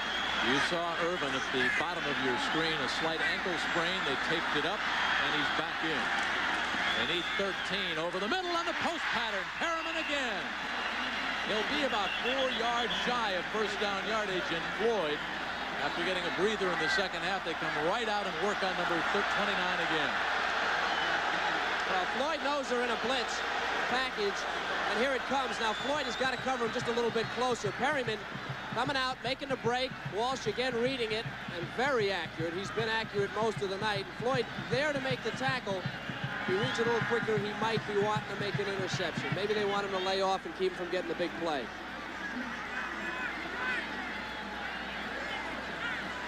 A little bit of a question on the spot of the football. Perriman now, 4 carries, 34 yards. Jimmy Johnson listening in. Bill Judge is telling me that the clock is not clicking on off for 1 second. So look for it. You look for it next time. Never had any problem at all. Terry Monk is our referee. Excuse me. They have spotted the football up at the 45-yard line. They need to get to the 46 for a first down. So it's 4th and 1. And the punting team, after that conclave, checks in for the Hurricanes. I'd be scared to death anytime one of these kicking teams come out based on recent history. Well, they ran the fake punt last week against the Irish. They ran a fake field goal tonight, 23 yards, that set it up. Beagles. Carolina's not buying it. Nobody's back for the Gamecocks. Beagles will kick it away. Gets away a beautiful kick. Hits at the 10, the 5. And is it a touchback or is it on the 1-inch line? Roland Smith, number 16, downs the ball. You can't get much closer to the goal line than that. A 54-yard kick by Beagles. Well, when you go back, the whole thing's set up, of course, by last week's play against Notre Dame. And then the fake field goal attempt. Roland Smith making a great effort. And maybe downing it on the half-inch line. I don't know. That looks like it might have hit the goal line. Well, question, did he have possession? He didn't have possession. I don't know if he had possession before it hit the goal line. The official right there, and he's going to give it to Carolina. Now they're snapping the ball and working it out of their own end zone. And remember, out of the eye, they run inside. That's what that fake field goal and fake punt did. Gamecocks didn't buy it. Ellis over the right side behind Woody Myers and Calvin Stevens and Mark Fryer. Jimmy Johnson against the Irish had a fake punt, and against the Gamecocks tonight, that fake field goal. Beagles took it 23 yards for a big first down. Led to Bratton's touchdown dive. And the Gamecocks with a 1-point deficit trail it 14-13. Jimmy Johnson has won 31 straight games. Last time they lost, 1985 to Florida. It was Vinny Testaverde's debut. Out of the end zone, incomplete at the 28-yard line. Ryan Bethea on the fly. And he was open. Ellis missed him. Well, we talked about Todd Ellis being perhaps the most popular athlete in the state of South Carolina. They alternate boy, girl, at the dorms in South Carolina. So Todd, when he was a freshman, was on the elevator. A girl got on, recognized him. They will pick up the story after this play. 3rd and 9. I want to hear the end of that. Dive play to the fullback, and the Gamecocks will punt.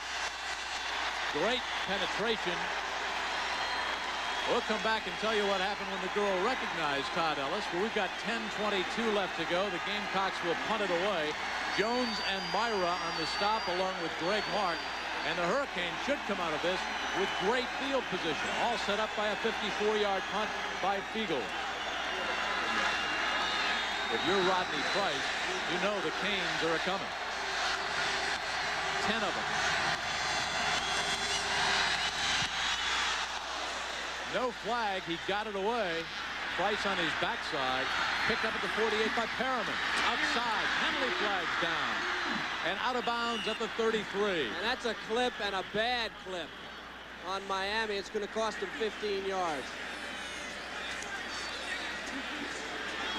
A 42-yard kick, a 16-yard return. Mr. Monk, our referee, how about in the end zone on Price? Was he going for the Academy Award, or was he roughed up a little bit? Well, if he was going for it, he didn't get it. 9:48 left to go.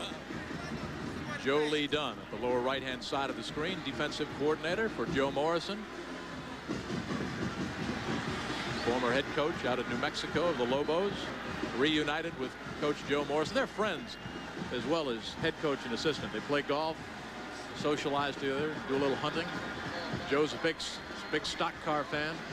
9:48 to go. We'll take time out and come back with the Hurricanes leading the Gamecocks 14-13.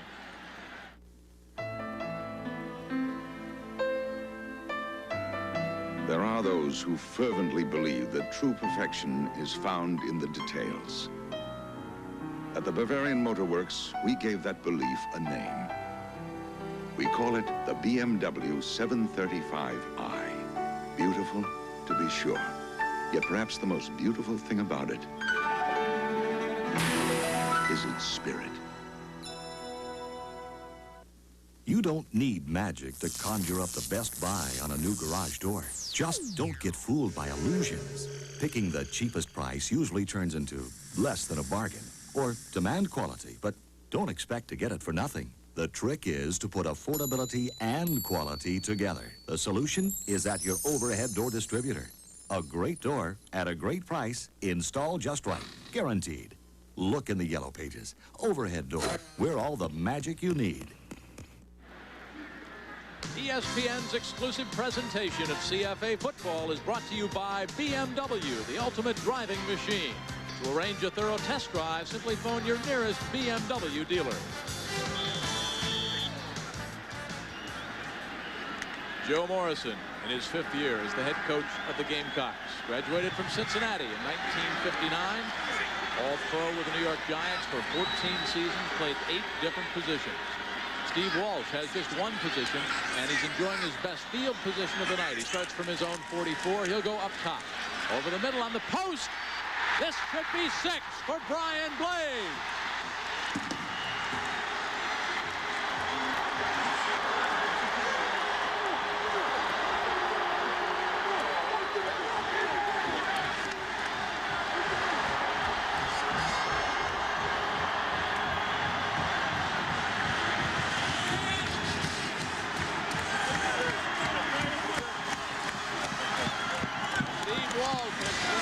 Touchdown passes tonight.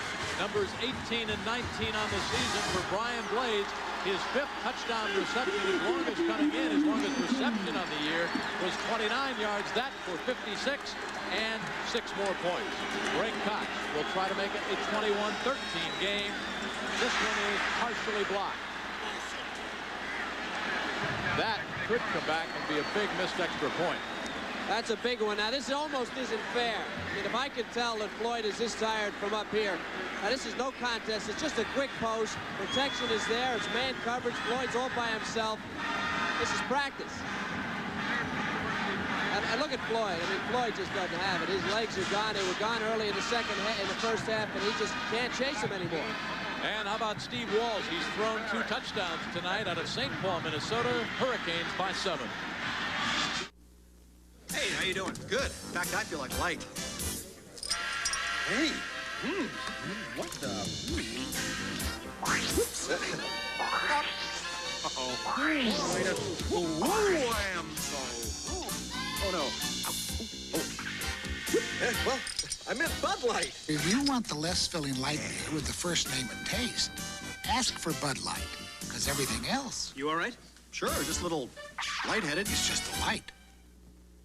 For all those confrontations with the unpredictable, BMW introduces the ultimate defense, the 535i, with an amazingly agile suspension, a computer-controlled engine that constantly adjusts to changing driving conditions, and an ingenious anti-lock braking system. The 535i, it lets those who take driving seriously peacefully coexist with those who don't. Jimmy Johnson going for his second straight undefeated season. They've run 10 in a row. They've got a 7-point lead, 9:39 to go in the third quarter. Edgar Bennis hangs it high, but not very deep. At the 12, Sterling Sharp would like to get a big return. He does, up across the 36-yard line. Good field position for Todd Ellis and the Gamecocks after a return of 24 yards. A huge upset at Vanderbilt. Top-ranked North Carolina and Dean Smith upset by a bucket. Is it basketball season already? It is, and I think we've got about 145 games on ESPN. Oh, it's early then. And that's just before New Year's. Yeah, that's right. Next week. 9.5 to go in the third quarter. Todd Ellis, the book on him tonight. That one interception just before the half really hurt. Pitch back. Kevin White. Good pursuit by the Canes defense. All right, let's finish the story on Todd Ellis. Alternate floors back to the dormitory. He gets on an elevator. A girl gets on. Todd's freshman year. Thinks that she recognizes Todd. Said, "Are you Todd Ellis?" He said, "Yes." She hit the stop button on the elevator and planted a kiss squarely on his Greensboro, North Carolina lips. Yeah, and I understand they sold 2,000 I'm Todd Ellis t-shirts the next week.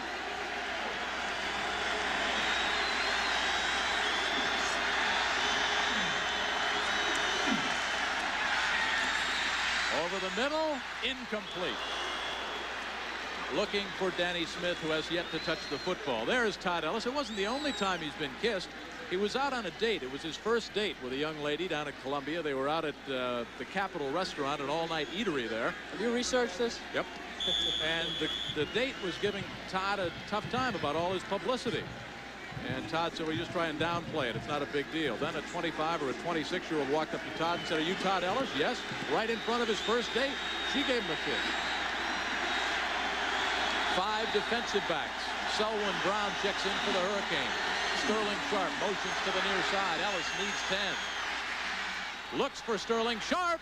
Dropped at the 30-yard line. Colbert Bain might have got a hand on it.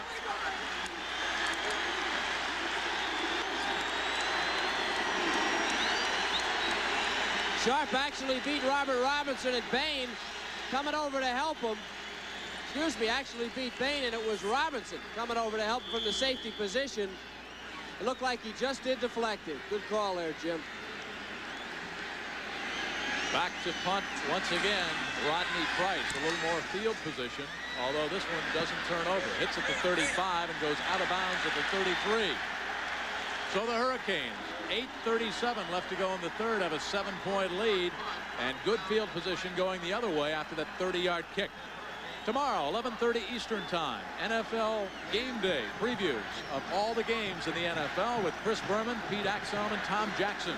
Then they come right back at 7 o'clock Eastern Time, a 1-hour review of all the highlights, all the action, and then Mike Patrick, Roy Firestone, and from Hill Street Blues and Cornell University, Ed Marinero, the 9-2 Bears, the 7-4 Vikings.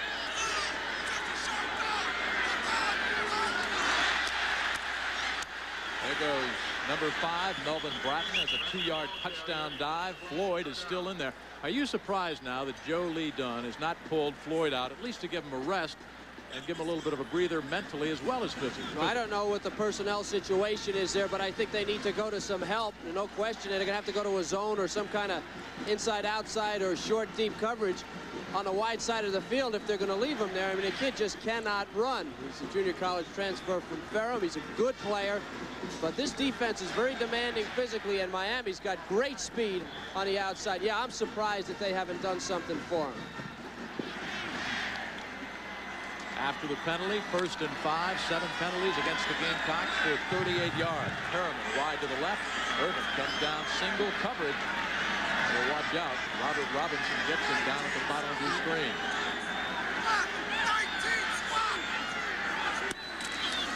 Hit back. Bratton upended at the 37-yard line by Brad Edwards. What a play by Edwards. Edwards, yeah, I tell you, not only the tackle, but watch the position Edwards gets, number 27, left of your screen. He's going to jump right inside the block and position himself right in there. And he's able to get a good shot at Bratton, and just instant recognition by Edwards, who also has 8 interceptions, and yet he's able to come up that quick on a running play. Brad Edwards, who you saw right there, started his career as a quarterback. Dad played for the Orioles in Baltimore. 2nd and 7. South Carolina sends 8. Caught out of the backfield at the 40, and Warren Williams driven backwards. A pickup of 3 tough yards. Brad Edwards made that solid hit. If he's got the intestinal flu, he's got intestinal fortitude because it's not bothering him. He's a great player, Edwards. He certainly played a good game 2 weeks ago. We saw him against Clemson. Had a pair of interceptions in that game. Didn't he? One for a touchdown and then another one late in the game. 40 yards picked off Rodney Williams to seal that big victory against Clemson. Walsh, 5 completions in a row. Looks at 3rd and 3. Irvin, 1st down at the 47-yard line. Again, he's one of 16 children. Mike Irvin, 6'2", 202, came in with 37 catches. He's made about 9 so far tonight. Over 120 yards at 1 touchdown. Again, he dedicated his career to his dad, who passed away in 1983.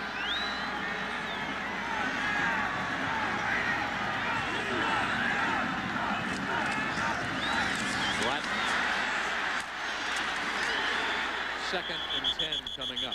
I'll tell you about Melvin Bratton, a 6'1", 223-pounder out of Miami, of Florida. He does a local radio show here.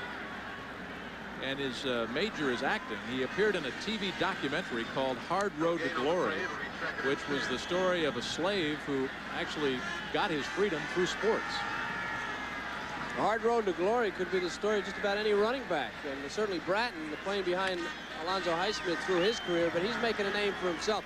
Kudos to Kevin Hendricks on that play, who ran him down for South Carolina. A good defensive play by number 98. The Chief, Kevin Hendricks, hard Indian. Walsh over the middle on the post, a little high. Looks for Mike Irvin on a crossing pattern, and he pulled that one down. It would have been 35 yards of green turf. Now there was your help. Now they dropped 8 people on that, on pass coverage. And when Walsh went back, I don't think he really knew what he was looking at. Carolina backed off their blitz finally and was able to get some people into the secondary. Paid off. Big 3rd and 10 call here, especially for South Carolina's defense. Well, you got to help the corners. The corners are getting murdered. You've got to help them and hope that you can get enough pressure with 5 men.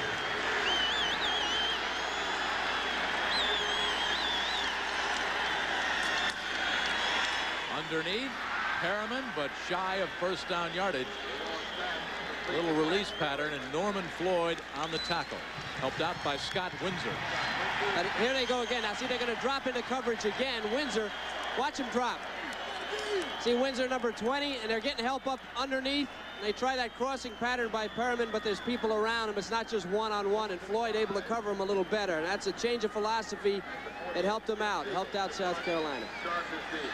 His longest punt, 54 yards tonight for Jeff Peagles. This one will hit at the 6 and go into the end zone for a touchback.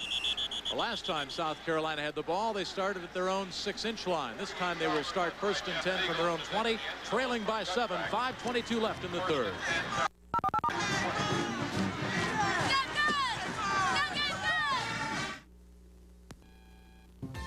Shoe Repair 2000. Whether you're looking for custom design or leather work, minor or major repairs, Shoe Repair 2000 can meet your needs. Specializing in brand name and custom shoes, handbags, luggage, and clothing, Shoe Repair 2000 offers quality service at reasonable rates. located in the First Coral Springs Mall at the corner of University Drive and Sample Road. Shoe Repair 2000. We're much more than shoes. The Quadrangle Athletic Club, the first full-service athletic club in Coral Springs, introduces for the holidays the buy one, get one free special. For limited time only, buy 1 yearly membership and receive an additional year free. That's less than $21 a month. As an added incentive, you can give that free year as a gift to anyone you choose, a friend, relative, or spouse. Non-primetime memberships are also available at 50% off the regular rate. This is a limited time offer, so call now for more information. McMahon and the Chicago Bears are looking stronger than ever. They're running away in the NFC Central Division. Sunday night, they meet the second-place Minnesota Vikings live right after NFL Primetime on ESPN. Tonight on ESPN SportsCenter, scores and highlights, especially of that big upset, Vanderbilt over North Carolina in college basketball. And right after SportsCenter, a strive for excellence, as we honor the Heisman Trophy winner of 1987, Notre Dame's Tim Brown. Gamecocks, one play from tying things up, pitching it back. Harold Green. Green for 4 tough yards in the grasp of Rod Carter.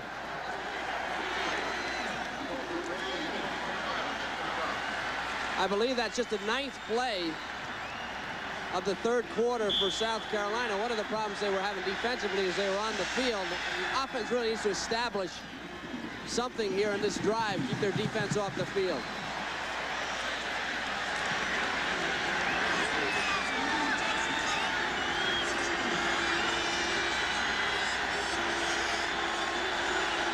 Right in motion, the run and shoot. Ellis looks out of bounds at the 42-yard line. Buffet was back there.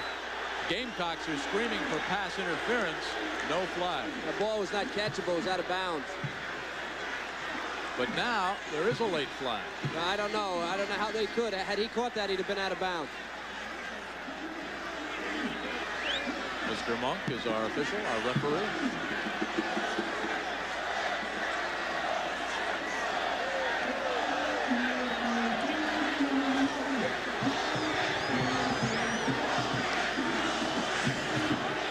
So they will mark off the yardage against the Hurricanes, and that moves the ball up to the 41-yard line. Number 22, Randy Shannon, on number 2, Sharp. Let's take it all the way and see where the ball lands. All right, there's the penalty. But that ball was, there's no way that ball was to Sharp. The ball was thrown, and there's the flag. It was thrown out of bounds. Call made against 22, Randy Shannon. Sharp in motion again. Delay to Harold Green. Cuts it back. Up into the midfield. Almost a first down. Benny Blades on the stop. The Blades brothers. Again, when you have a team that's so aggressive and 3rd and long for this team, they just turn it loose on the line. And what they do, watch the line for South Carolina, just push him aside. Here's the pass rush technique. They've got Mark, and they literally push him inside. See 94 getting pushed inside, and then here comes Mr. Green doing a job. It was Benny Blades. And there, remember Benny and the Jets? We used to dance to him. Who did? That was Paul Shivers who made that block for South Carolina. Good play. Short yard, almost a free play. They'll pitch it back. Green. That's a first down for South Carolina. Belted backwards is Harold at the 45-yard line by Rod Carter, a junior from Fort Lauderdale. How the Gamecocks of South Carolina done in the second half? 3 plays, 4 yards and a punt. 3 plays, no yards and a punt. 5 plays, 35 yards. This is the kind of a drive you have to come away with some points. Give the defense a rest, work on the clock. You're down by 7. Keith Bing, the junior out of Allen, or Aiken, South Carolina, checks in. Number 26.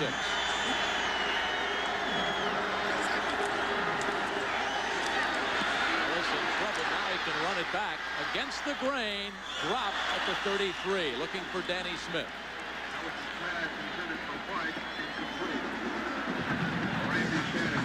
What a great job by Woody Myers, the center, covering up for Ellis. That's Bill Hawkins, the junior out of Hollywood, Florida, who was down. And Todd Ellis I'll tell you about how Todd Ellis was recruited. Joe Morrison first met Todd Ellis at a Walter Camp dinner up at Yale, and he was impressed. He was just a high school youngster at the time, and at the time he met Joe Morrison, the Heisman Trophy winner. Doug Flutie was there. Well, Ellis had that same kind of poise and confidence, and when they started to recruit Todd Ellis, they thought they had lost him to Stanford because Mark Trestman, the quarterback coach, left to go to the Minnesota Vikings. And Ellis was thinking about Georgia, about North Carolina, about LSU, and about Stanford. And then Jim Washburn, the assistant coach at South Carolina, got involved, and he kind of challenged Ellis. He said it would take a lot of guts to come to South Carolina and try to build a tradition. Pick up on that. 3:09 to go.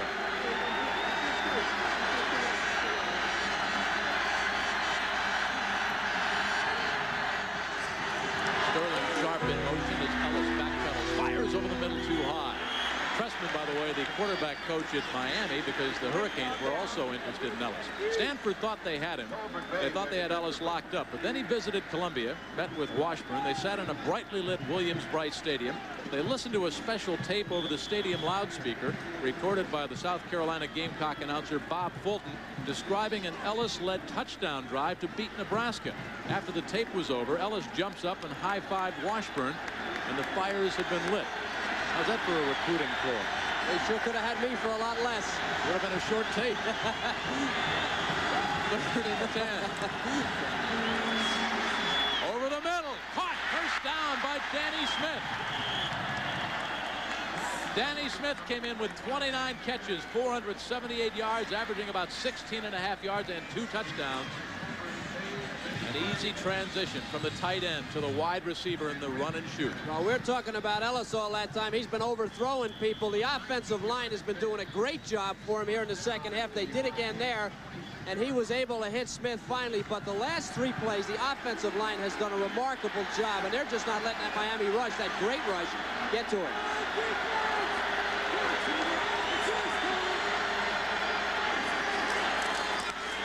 Bing bangs his way back to the line of scrimmage. Greg Mark has him there.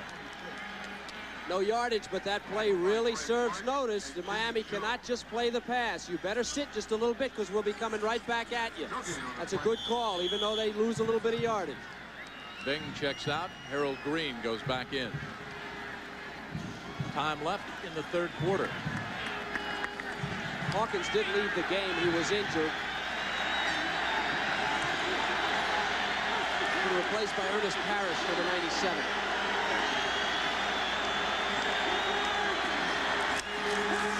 Sprint out by Ellis on the run. Throws it behind the receiver, but a good catch by Kevin White. Bubba McDowell, the junior out of Merritt Island, Florida, on the stop. White, who also came to South Carolina as a quarterback. It's a tough play for a receiver to have to stop, turn his back, and catch the ball at his knees like that. He knew he was going to get hit. Kevin hung in there and made the catch. Hopefully, as Ellis gets older, he'll throw those balls out there a little further and lead him. Danny Smith sprints out wide to the left. White moves into the slot. Todd Ellis takes a timeout with 65 seconds left to go in the 3rd quarter. The Hurricanes of Miami on top by 7 over the Gamecocks of South Carolina. No one would deny that the Japanese are aficionados of fine machinery. So when they reach that station in life when they can afford really fine machinery, guess what they buy? A car from Germany called the BMW 325i. Making BMW last year's #1 selling luxury import in Japan.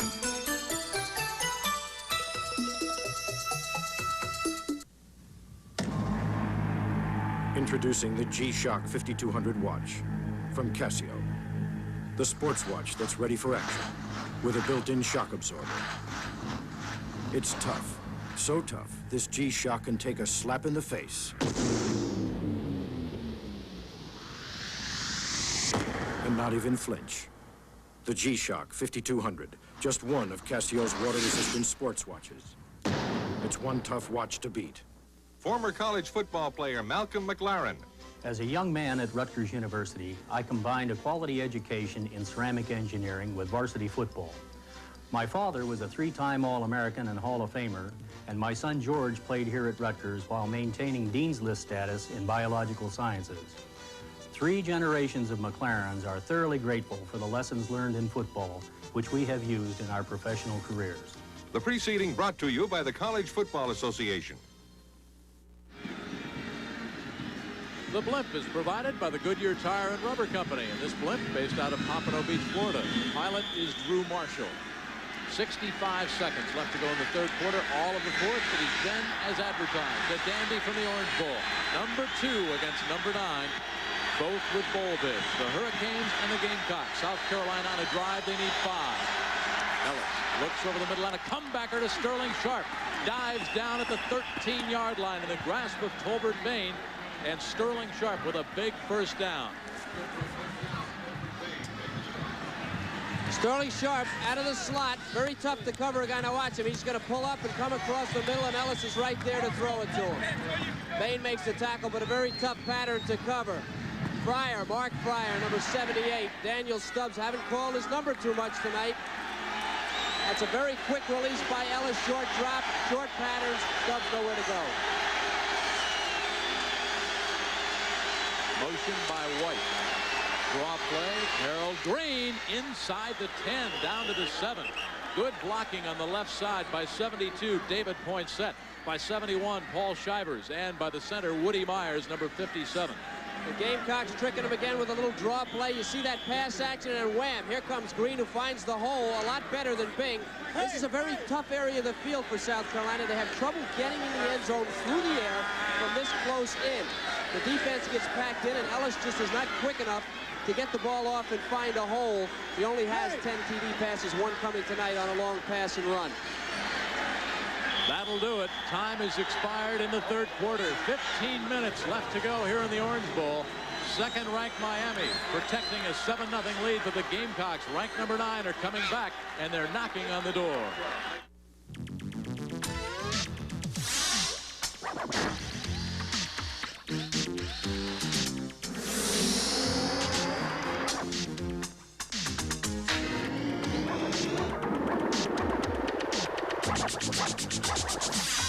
Makita, the cordless power tool system more professionals use to work around the house, or even build one.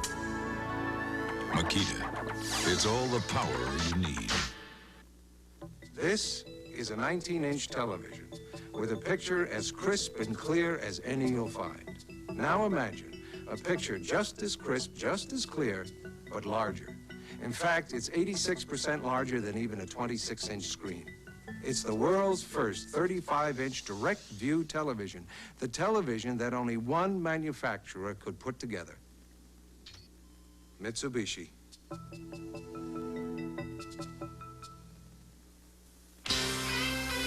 Okay, listen up.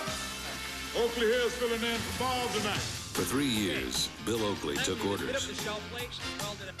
But tonight, he's got to stand up and take charge.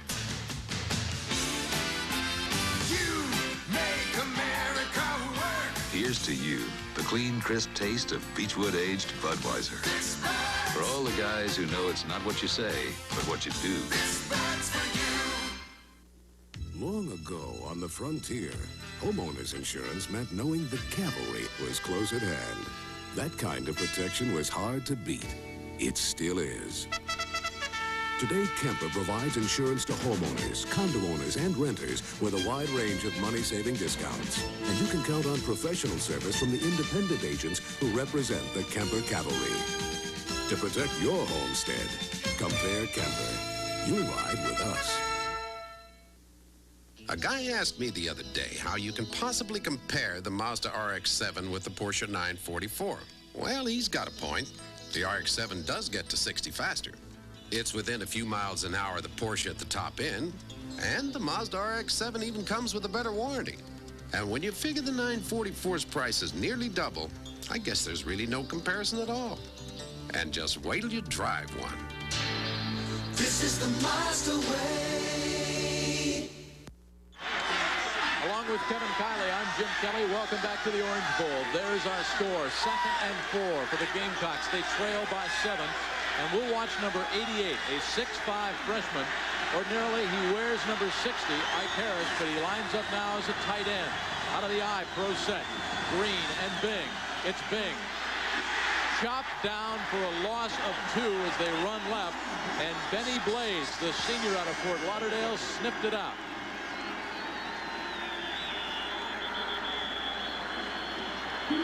That is Ernest Parrish, number 97 out of Miami of Florida, who was in replacing the injured Bill Hawkins. So the Hurricanes are hurting at the right defensive end. Clock is stopped, 14:48. There's the freshman. He was redshirted last year out of Columbia, South Carolina, Ike Harris. He is taken off number 88, and he's back to number 60. No, 60 on his sleeve. Right. You can see he's got one of those pullover jerseys. Us defensive guys not that smart. That could drive you crazy. Well, it all starts at 11:30 Eastern time tomorrow with Chris Berman.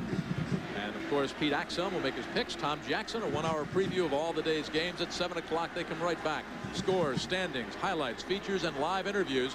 And then at 8 o'clock, the Bears, Mike Ditka. Will he wear the roller skates that the Vikings general manager Mike Lynn sent him this week? Ditka said he didn't like indoor domes, that indoor domes should be used for roller derby. So the Viking cheerleaders will be on roller skates. Ditka was sent a pair. He was skating around the office. And we'll have that game with Mike Patrick, Roy Firestone, and from Hill Street Blues and Cornell University, Ed Marinero. We had the Heisman today to Tim Brown. Ed Marinero got quite a few votes. He came in second in the ballot. Coming out wide to the right, Ryan Buffet, single coverage. 3rd and 8. Motion by Hardin Brown.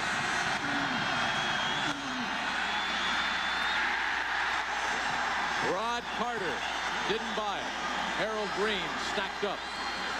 We'll see the field goal try. Lots of time left. 14-18 and counting. And the reason it's so difficult for Carolina, they do not have a legitimate tight end, and it's tough for them to run it in. They have to use deception on the goal line, but defensively, you're just coming. Here's 91 Rod Carter holding his ground, looking for that little draw play, and able to make the play. A lot of pressure. Your defensive philosophy is pressure on the goal line. The draws don't work that well. Colin Mackey, a 28-yard field goal try. Rodney Price will put it down. This one is up and perfect. So for the Gamecocks, they pull to within 4. 13:51 left to go. Jimmy Johnson wants another undefeated season. ESPN's exclusive presentation of CFA football is being brought to you by Mazda, bringing performance and value together. That's the Mazda way. And by Gillette Good News Plus with the lubricated smooth strip for extra smoothness and comfort only from Gillette. The lights of Miami, Florida, inside the Orange Bowl, where Eric Markle out of Russellville, Arkansas, will kick it deep to Randall Hill or Alex Johnson. High, end over end kick. Randall Hill at the 3, dribbles the ball, scoops it back up, and he's off to the left side, and he's down inside the 10 at the 9-yard line. Knocked down by number 47. Storyline Miami. Steve Walsh, 2 touchdown passes. A good night. Todd Ellis, 1 touchdown pass so far. A crucial first-half interception just before the intermission. Mike Irvin, 7 receptions, 121 yards. That 1 touchdown for 46 yards. And Miami with a fake field goal, setting up the go-ahead touchdown. They lead by 4. The kicking game, the fake field goal and the 3 field goals by South Carolina, the difference in the game. And the 1 missed extra point by the Hurricanes. Right.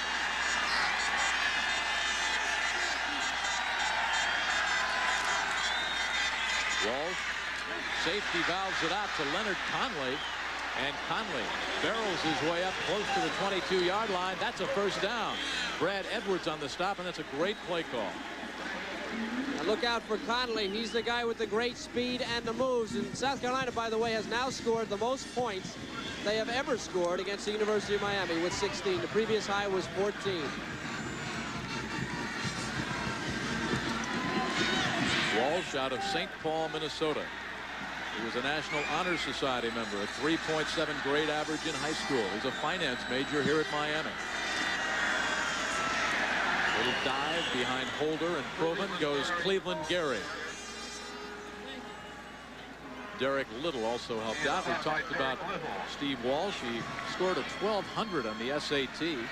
Smart, intelligent. He's our student of the game, a finance major, 3-point average here at Miami University. Steve Walsh. I understand all quarterbacks from now on have to be finance majors at the University of Miami so they can count their signing bonuses when they go into the NFL. Well, Bernie Kosar. There's a couple of them. Vinny Testaverde. Kelly, how could you forget that one? He can run. And he can dive to the 33-yard line. That's close to another Hurricane first down. Matt McKernan on the stop. You rush the passer, you have to stay in your lane. Sometimes when you get a little bit tired, you get caught inside. Here you got a double team on the outside, and now Walsh for the second time tonight. Another key play, turning it upfield and picking up good yardage. On that play, I was watching the corners, and they did turn their back on the play. Jimmy Johnson started his coaching career at the ripe old age of 25, an assistant under Johnny Majors at Iowa State, then under Chuck Fairbanks at Oklahoma, and under Frank Boyles at Arkansas. And he goes to Pittsburgh and is an assistant coach under Johnny Majors, and in 1979 the head coach at Oklahoma State, where his team lost to the Gamecocks 23-16 in the game played at Columbia. He's 1-1 against South Carolina because in '84 as the head coach of the Hurricanes, Miami beat South Carolina 34-14. Gary and Conley even up as the backs on 1st and 10.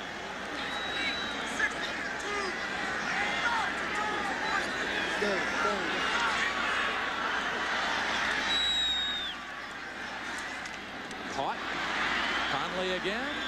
Hammered out of bounds at the 38-yard line. Scott Windsor, the first to arrive, the sophomore out of Snellville, Georgia. And we talked about Miami goes into any game with 90%, 80 to 90% of their offense live for the game. And the reason they have a quarterback like Walsh, watch him audible now. He knows what's going on. Look at the defense trying to figure out where to go. Now he's going to wait for Conley to clear. They're flooding the zone, and Conley's a short man. Nobody's got him. Finally, Norman Floyd releases and is able to come up and help on the tackle. But you can give that one to Walsh. He was audible. And he's doing it again.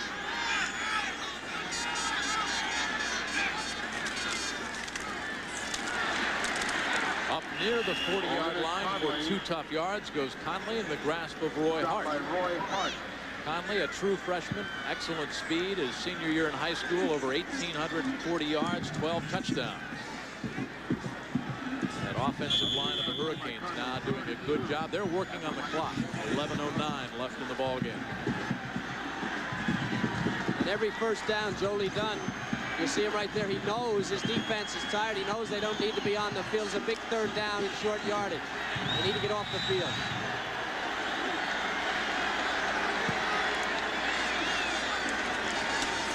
Walsh over the middle, and it is intercepted at the 45-yard line. Matt McKernan for South Carolina comes up with a crucial interception, his first on the year. Out of Daytona Beach High School.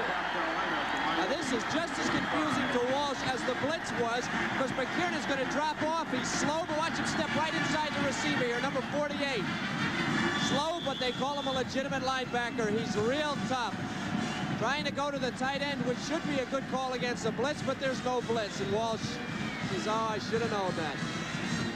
Miami 3 turnovers tonight, 2 interceptions thrown by Steve Walsh. Great field position, lots of time left, 10:44. Ellis gives it off to Green.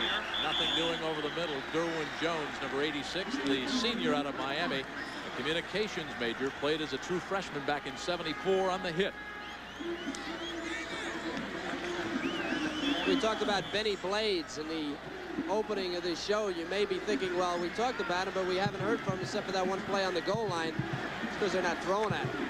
They're staying away from Benny Blades. That cuts down your ability to run your offense.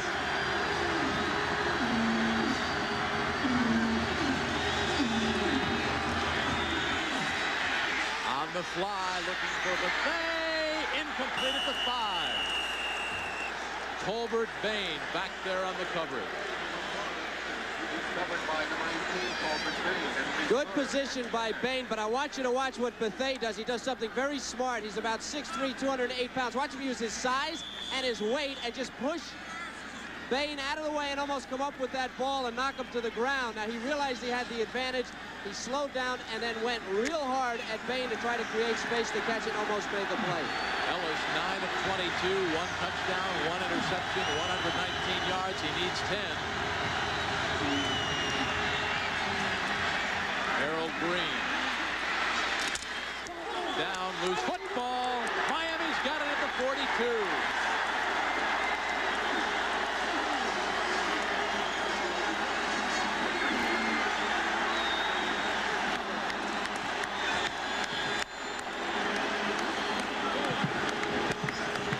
I believe, stripped the ball as he ran into the helmet of Harold Green.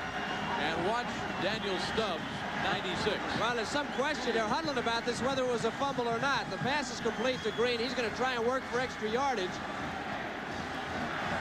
Well, definitely a fumble, no question about it. But there's a big huddle at the middle of the field as Bain comes up with the ball. Now, we can see that it's a fumble, but the officials, of course, don't have that advantage. It was right in front of the Hurricane bench. Jimmy Johnson just broke his own personal best at the vertical jump.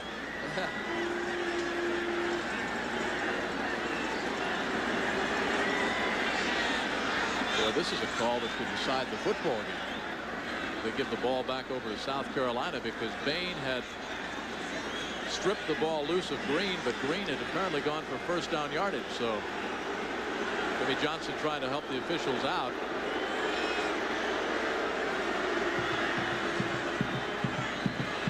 And now we'll get the other officials involved.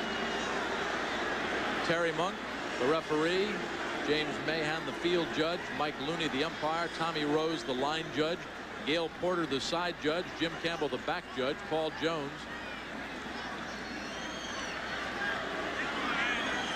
It's a tough one. Well, according to our replay, it's not, but there seems to be some confusion. I don't know whether it's about the fumble or where the ball was placed or what. Well, they've spotted the ball at the 40. If they give it to the Gamecocks, Green had the first down. Well, I think they would have to move it back. If they say it's not a fumble, they'd have to move it back to where Green was and not where the ball was recovered.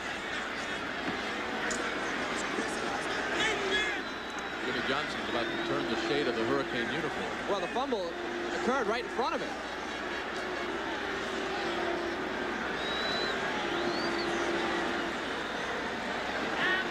Terry Monk.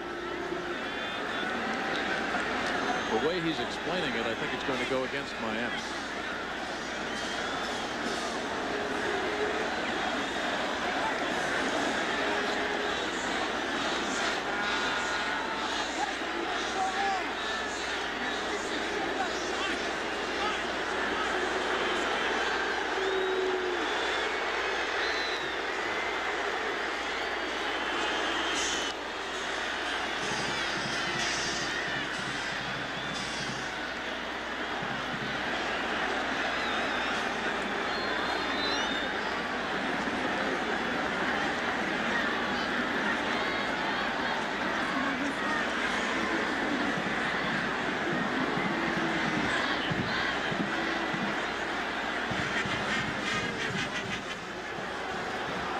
We don't know what this is all about. I don't know whether they're checking up here.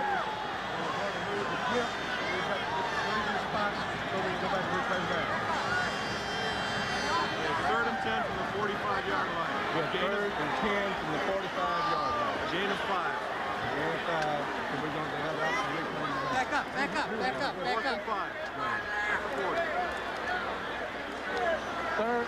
It was third and 10 at the 45, and it picks up 5 yards. So it's 4th and 5. I don't think there's any question that they're saying it's going to be South Carolina's ball. The question is where they'll spot it after the tackle. And they're saying that Green was down, which was clearly not the case based on our replay.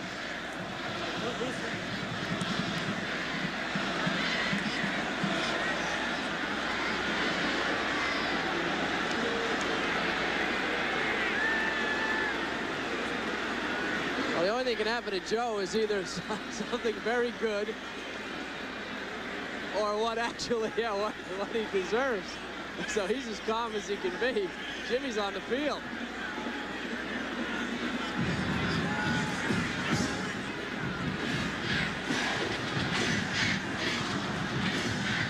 .51 left to go. It was an apparent fumble that the Hurricanes recovered right in front of the Miami bench, right in front of head coach Jimmy Johnson. It would give the Hurricanes the ball at the 41-yard line. Here's referee Terry Monk, who is not yet ready to tell the Orange Bowl crowd what his call will be. He's trying to get Jimmy Johnson to calm down, and that may be his toughest battle of the night. But consider the implications here. Consider the implications to Miami, Syracuse, Florida State, Nebraska, and to that man, Jimmy Johnson. This ball is in Miami territory. We have an inadvertent whistle during the fumble. It was 3rd and 10, so we will replay the down. It's 3rd down. Oh. 3rd and 10, an inadvertent whistle, and we will replay the down. Let's take another look. Watch the fumble clearly as Bain hits Harold Green. Well, I don't know that you will be able to hear the whistle, but this is the inadvertent whistle heard around the world. This could affect 5 football teams in the national title. It's clearly a fumble. When was the whistle? There's your fumble. It's a tough one here. Tough one for Miami. 3rd and 10 for the Gamecocks. They trail by 4. Kevin White in motion. Flags are down. Now there's no flag there, and here come the Gamecocks, and we've got a free-for-all.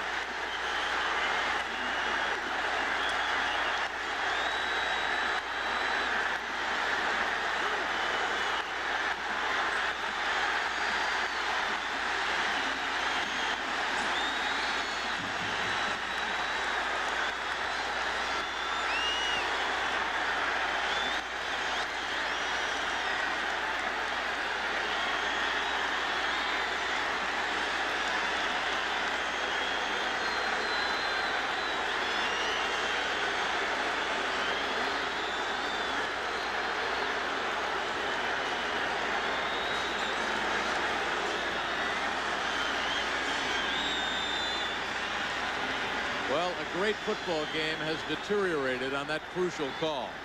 What set off the fight, Daniel Stubbs, even after the whistle, threw Todd Ellis down like it was AWA wrestling. And there was no flag thrown by the referee, Terry Monk, who was standing there watching. Stubbs then pummeled by a couple of South Carolina players, and both benches emptied out.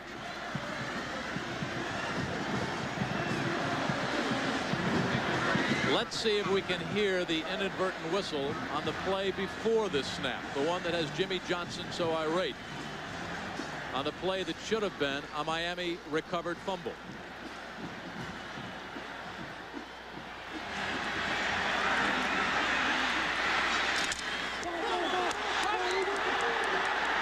Only whistle I heard was clearly after the hit.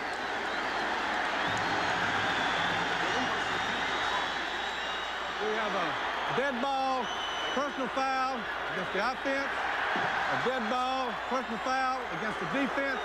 It's still 3rd down. Where was the offside?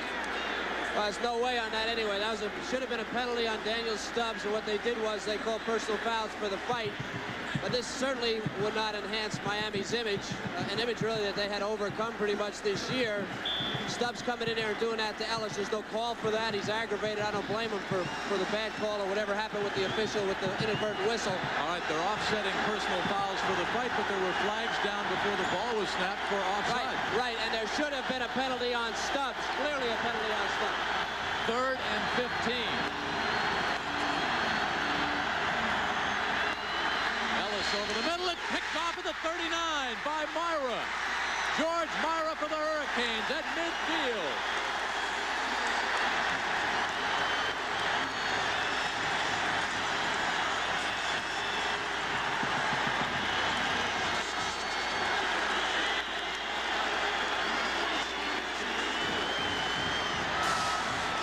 Ellis, just a sophomore, things are getting loud and heated, and this is a terrible pass. Myra sitting in coverage. picking the thing off. But let me tell you, you can feel it here now. The pressure, the intensity. This place is loud. Very loud. 9:09 left to go. Carolina's defense, Jimmy, really has to play now. Really. This will be a character test for South Carolina. Hurricanes will come right at you with all those offensive weapons. And sacked is Steve Walsh again for a loss of 3. Roy Hart, last year's Defensive Player of the Year, the key to stopping the run. And there is Myra, who came up with that interception. He had 21 tackles last week against Notre Dame. 5 men back in coverage, which is unusual for South Carolina. They've used a little more here in the second half. Walsh didn't find anybody open, and that rush got to him. 6-man rush.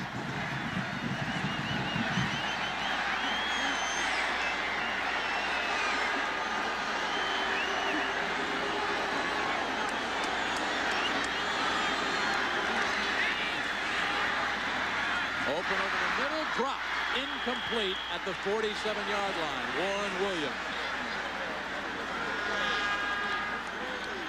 Ken Sally lowered the boom on him, number 40. The Gamecocks playing tough now. Now this pass is in a bad place. Dropped anyway. Watch, is that Sally? Number 40? 48. Matt McKiernan, the linebacker, with a picture tackle, head right in the chest. 3rd and long. Look out for screen and draw, or maybe Irvin. Now they're double teaming over here with Floyd. The last 2 plays, they're dropping off, and that'll leave a back out of the backfield or a tight end. Walsh 10 of 14 this quarter, needs 13 right now. They dump it off. It's caught out of the backfield. Melvin Bratton. Bratton falls to the 45. He'll be 5 yards shy of the first down. Brad Edwards made a big tackle right there. So the punt team checks in for the Hurricanes. 8:08 and counting left to go in the ball game. And Miami, ranked number 2, winners of 10 in a row this year. 31 straight wins going back to September of 1985. 31 wins overall. Hurricanes are not buying the punt. They've got everybody up. Looking at Jeff Fiegel. Boston field position last time, Jim. Fiegel hangs this one high. This will go into the end zone. Touchback. So, from the 20-yard line, the Gamecocks of South Carolina, 80 yards away from a touchdown. A field goal doesn't help. They trail by 4. I can't breathe. Before and Afrin. Better. What Afrin does in 5 minutes takes Sudafed over an hour. Blocked. Before and Afrin. Unblocked. It's the #1 recommended nasal spray. I don't know where to start telling you about Mazda trucks. They've been rated first in customer satisfaction 2 years in a row. They got the best warranty in the truck business. It covers you bumper to bumper. This sporty new SE5 comes with everything you're looking at, and it's still priced like Toyota and Nissan's base trucks. So I don't know where you start. I guess it doesn't make any difference. You wind up here. This is the Mazda way. Your face takes enough abuse, so you need the Gillette Good News Plus disposable. Its Lubrismooth strip is designed to reduce irritation, so shaving feels so good. Good News Plus. If recent history is any barometer, then you can count on the Dolphins and the Jets lighting up the scoreboard. Who will prevail, Dan Marino or Ken O'Brien? Get all the answers this week on Zenith Monday Night Matchup.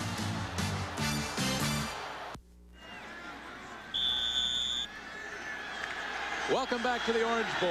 Miami with that 4-point lead. Wide to the right, Ryan Buffet. Top of the screen, Danny Smith and Sterling Sharp.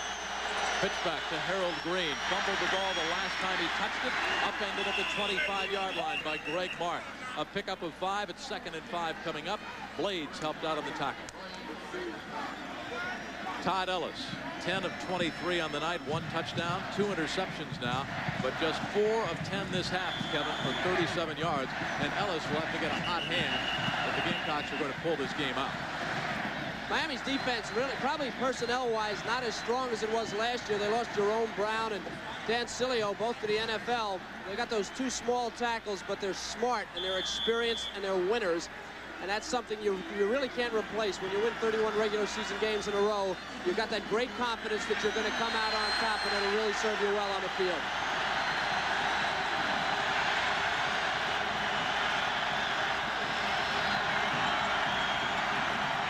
Green again, or Bing. It's Bing with trap blocking over the center, up to the 35, and a big South Carolina first down. And Myra, who bench presses 450 yards, bench press Mr. Bing.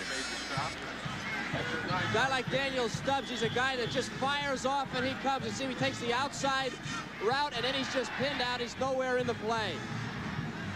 And that's what you can turn against Miami. If they just come hard, just push him aside. You got that guy like Green who can pick his spots. Green again. Around that left side, clock will stop as he goes out of bounds at the 39-yard line. Myra belted him out of bounds. 6:33 left to go in the game, and over 100 yards now for Harold Green on 28 carries. The run and shoot, you run first and you shoot second. And they've certainly done that with Harold Green, who needs 158 yards rushing to be the fourth Gamecock to rush for 1,000 yards in a season. Miami just averages defensively, giving up just over 96, so he's beating that average by himself.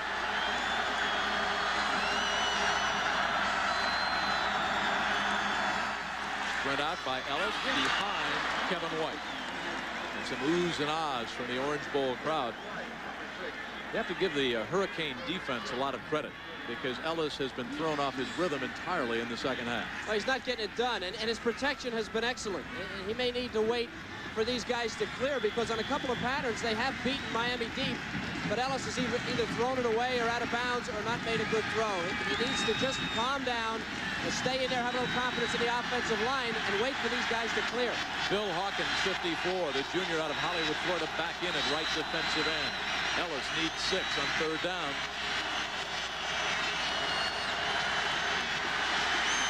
Sacked from behind by Daniel Stubbs. They call him Stubby K.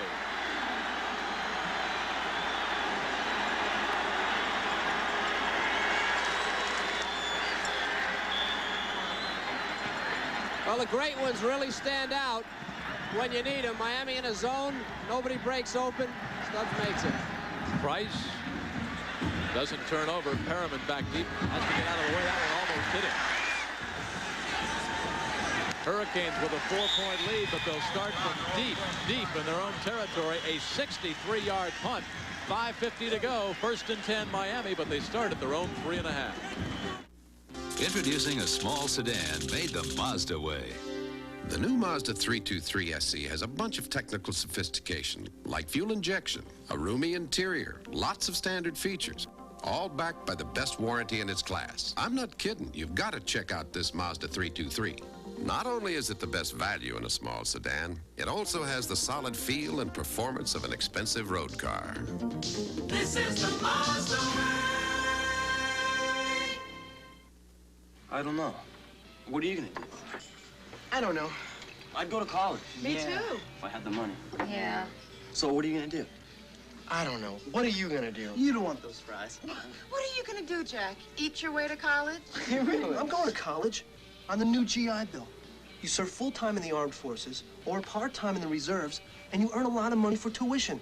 The GI Bill. Are you using that pickle? For young men and women in the armed forces, it's a great place to start. See a local military recruiter. I came to University of Miami because I wanted a great education, and I wanted a school that cares about me. I'm majoring in psychology and minoring in communications. It is very challenging. Some of the best minds in the world are here teaching and doing important research that will change people's lives. For example, the Miami Project to Cure Paralysis is trying to find a way for me and a lot of others like me to get rid of these wheels. Meeting the challenges of research and teaching, the University of Miami. There's the score, and it's late in the fourth quarter, and the senior, Brett Perriman, needs to catch this punt. Has plenty of time. Look at him. He can't make up his mind, and on the 24-yard line, he lets it bounce. And the net result is it's down to the 4-yard line. A big break for South Carolina. He's back there to catch those. You just can't give up 20 yards in a game like this.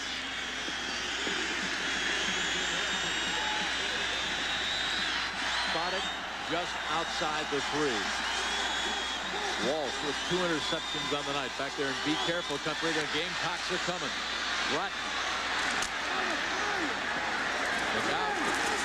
Almost a face mask. Scott Windsor Number 20, the first Gamecock to arrive. And a late flag, a real late flag, and I don't know what that call is. Bratton, he's got to be either piling on or a face mask, and I don't know how he could make that call with Bratton keeping his legs driving, unless it's a face mask. He was still on his feet.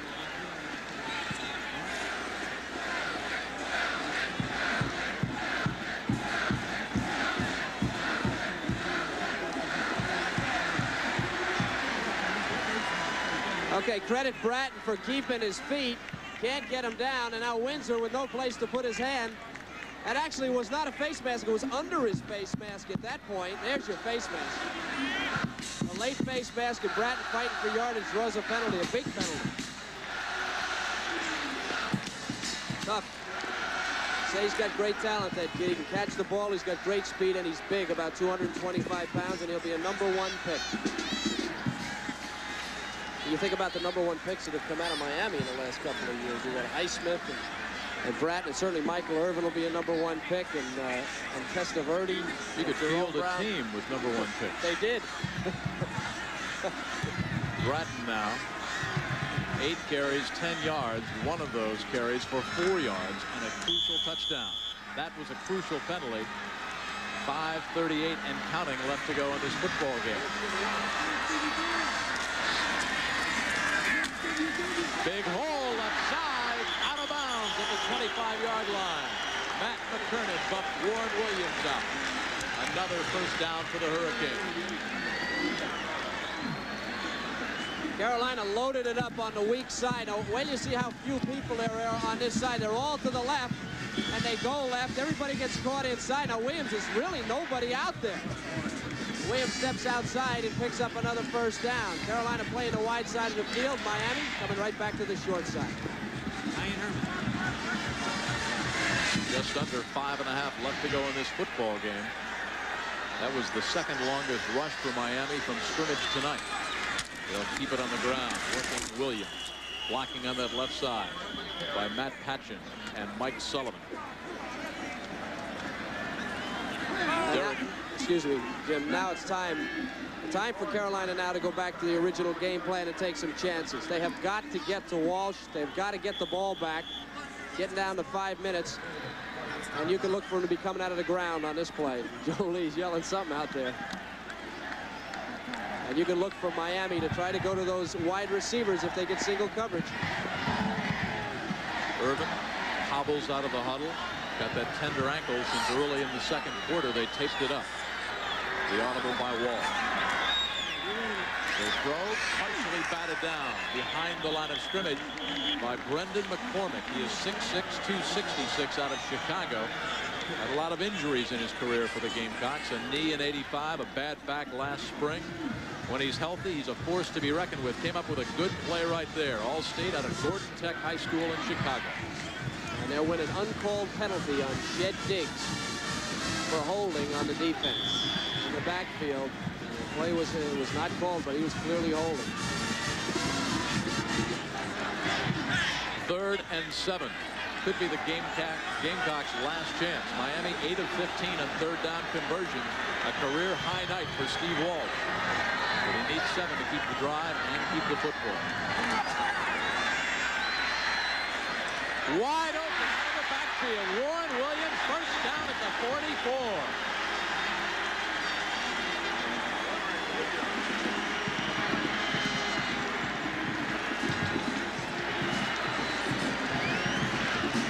Walsh hobbling around back at about the 28-yard line. Took a pretty good hit. Now you credit the offensive line. They do a nice job. 42 is Shed Diggs, and he takes the outside drop. He's on his man, but then Williams hooks up right where he left. The inside back, McKiernan never gets there. Good read by Walsh. That's pro offense for you. Staying inbounds, keeping the clock winding down, goes Warren Williams. Shed Diggs on the stop. Diggs, number 42, had a terrible first game this year. Joe Lee Dunn showed him the films. He was embarrassed by the 3rd game he had arrived. There's our time left. South Carolina has to force some kind of a turnover, and at the very least give Miami only a field goal, make it a 7-point margin. That's a tough choice now, Jim. They've been burned. coming hard. They made some good plays in coverage, but when they give up those zone routes, Walsh is too good for him on the zone. Here they come. Warren Williams, the workhorse, cracks it up back to the line of scrimmage. Scott Windsor on the stop once again.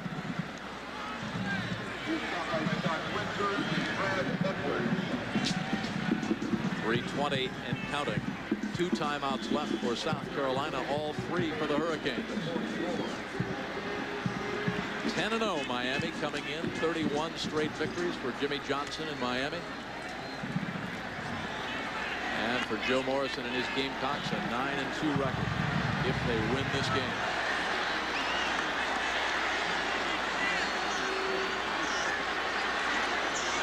Third and 10. Out of the backfield, just missing Warren Williams. That would have been 6. Windsor putting all kinds of pressure on Steve Walsh. Scott Windsor, number 20, on the blitz. What to do? Play defensive blitz. Joe Lee went back to his personality with the blitz. Walsh read it, and Williams didn't make the play. Maybe a little overthrown, but he had a shot at it. That's pretty good defense and a good effort by Walsh for Miami. Feagles will kick to Sterling Sharp. Sharp will let this one hit. Might have fielded it and gained about 10 yards. It will roll dead at the 11. We've got 2:37 left to go. South Carolina, can they come back? They need 73 yards. We'll see.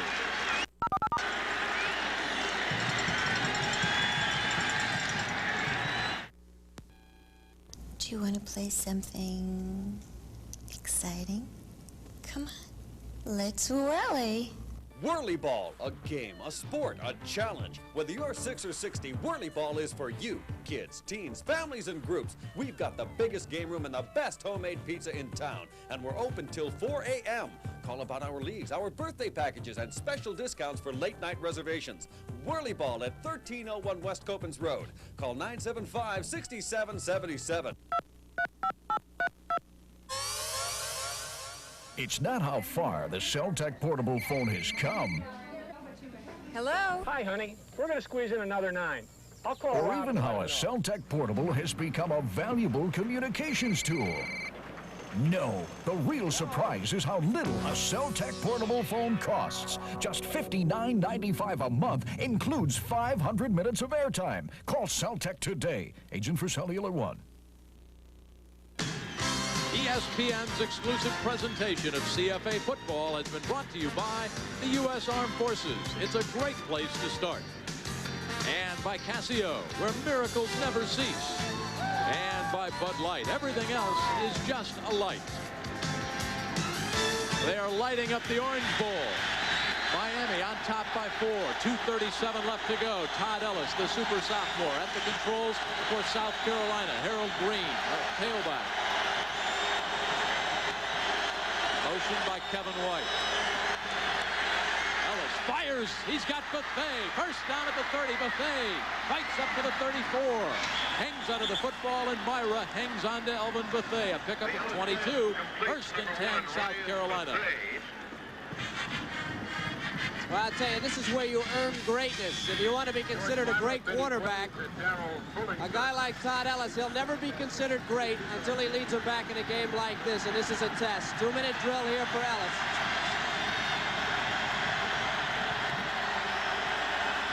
Motion by Sterling Sharp. Harold Green trapped over the right side behind Calvin Stevens, and Mark Fryer hammered backwards, but not before he fought his way for 2 tough yards. Jimmy Jones, the first orange jersey to arrive. Well, you talk about leading him on a great drive. Maybe Todd Ellis is thinking about that tape. Not Nebraska, but it's Miami, and it's before a national television audience. It'd be a great game to pull out. I think when you go to college to play, this is all you could hope for is a game like this. It's what it's all about. You go to college for games like this. Green, 29 carries, 108 yards. Blitz, Ellis dumps it off. His arm was in motion. It's an incompleted pass. Greg Mark got there, 6'4", 232 out of Pennsauken, New Jersey. And Mark has made some big plays. They really haven't exploited him on the running game, but he's really done it on the passing game. Remember the interception on the screen play late in the second quarter? And here he's using that speed and agility on the backside on Todd Ellis. Third down.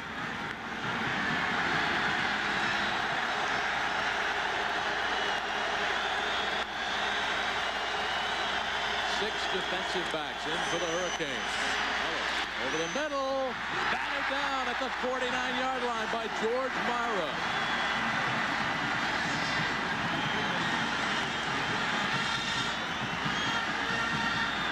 The rule for a linebacker is when you're playing the zone in the middle, you get deep, keep it in front of you. If you don't see anything in front of you, see there's nobody in front of him, keep dropping, George, and you'll drop right in front of a receiver. He never turned his head, but he was right in front of Sharp where he should be, and that's great coaching and great learning over the years by Mara.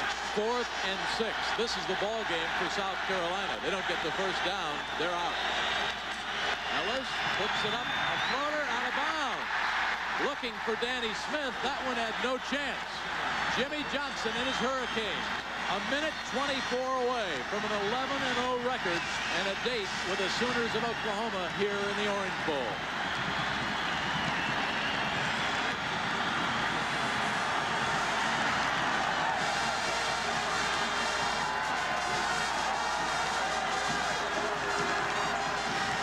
Some people talked about Jimmy Johnson and Miami's schedule. They said they didn't play anybody, but they beat Florida 31-4. The Gators go to the Aloha Bowl. They beat Arkansas 51-7. The Razorbacks are going to the Liberty Bowl. They beat Florida State, and the Seminoles go to the Fiesta Bowl. They beat Notre Dame last week 24-0. The Irish go to the Cotton, and South Carolina headed to the Gator Bowl against LSU. They'll keep it on the ground.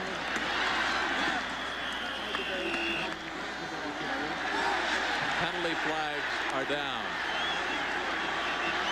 Frustration time now for South Carolina. Joe Morrison. They called him old dependable when he played with the Giants for 14 years. Played 8 positions. Personal foul against South Carolina. That's against Brendan McCormick, pushing Matt Patchen in the back and really not doing a very good job of it. He kind of just shoved him. Lightly cost his team 15 yards.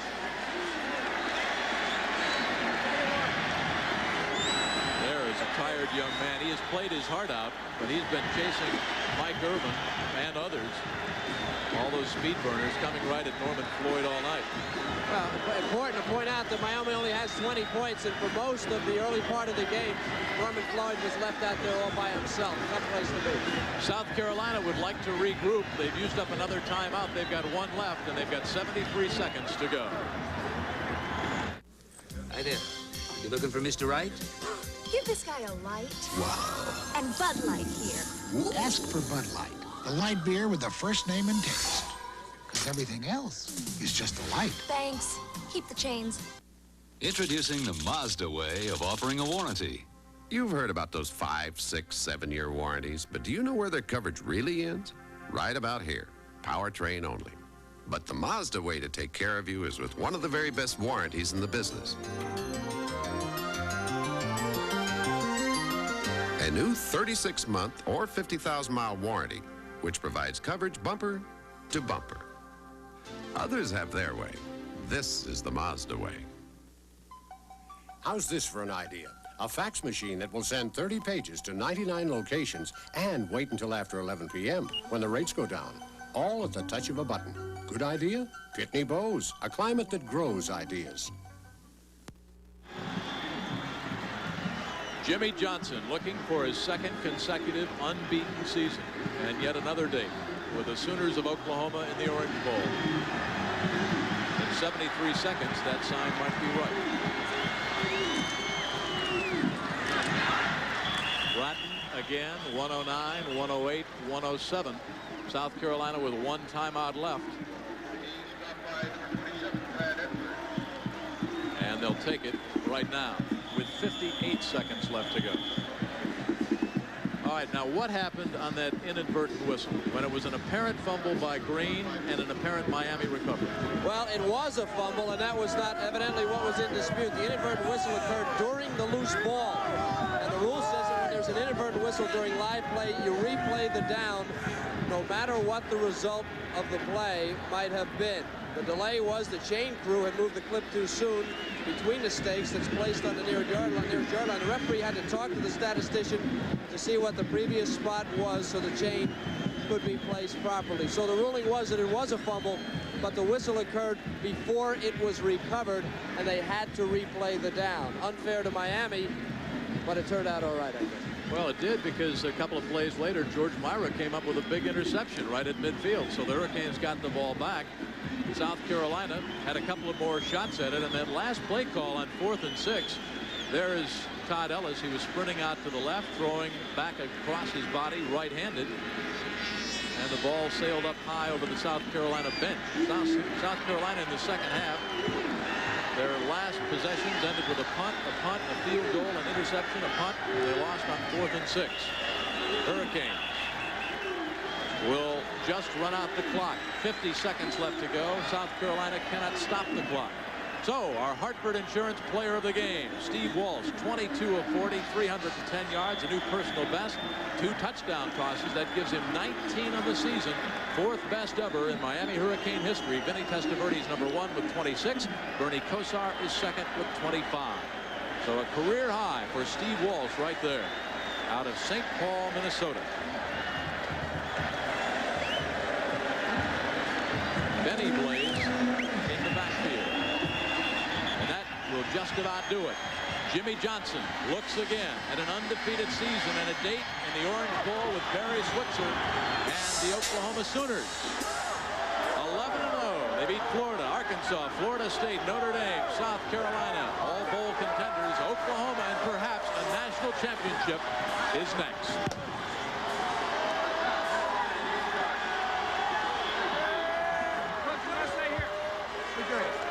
And across the way, the congratulations continue. The handshake. Kevin, a great game, great season. Pardon? Yeah, Jimmy, same here. I think we saw the best of both teams, both South Carolina and Miami. You saw Miami's ability, that 9 lives type of thing, to make it happen. They shut down the running game. They were able to throw it. Walsh got player of the game. South Carolina played their game. Maybe their ineffectiveness against the great Miami defense cost them the game towards the end. But a tremendous ball game and a great one to do. So for South Carolina, they come up 4 points shy. They'll go to the Gator Bowl and take on Mike Archer's LSU Tigers. The Orange Bowl is next in the Sooners for Jimmy Johnson. For Kevin Kiley, I'm Jim Kelly. Good night, everybody. From the Great Wall to Wall Street, one airline brings our nation's business together throughout the U.S. and 13 foreign lands. United Airlines, rededicated to giving you the service you deserve. Come fly the friendly skies.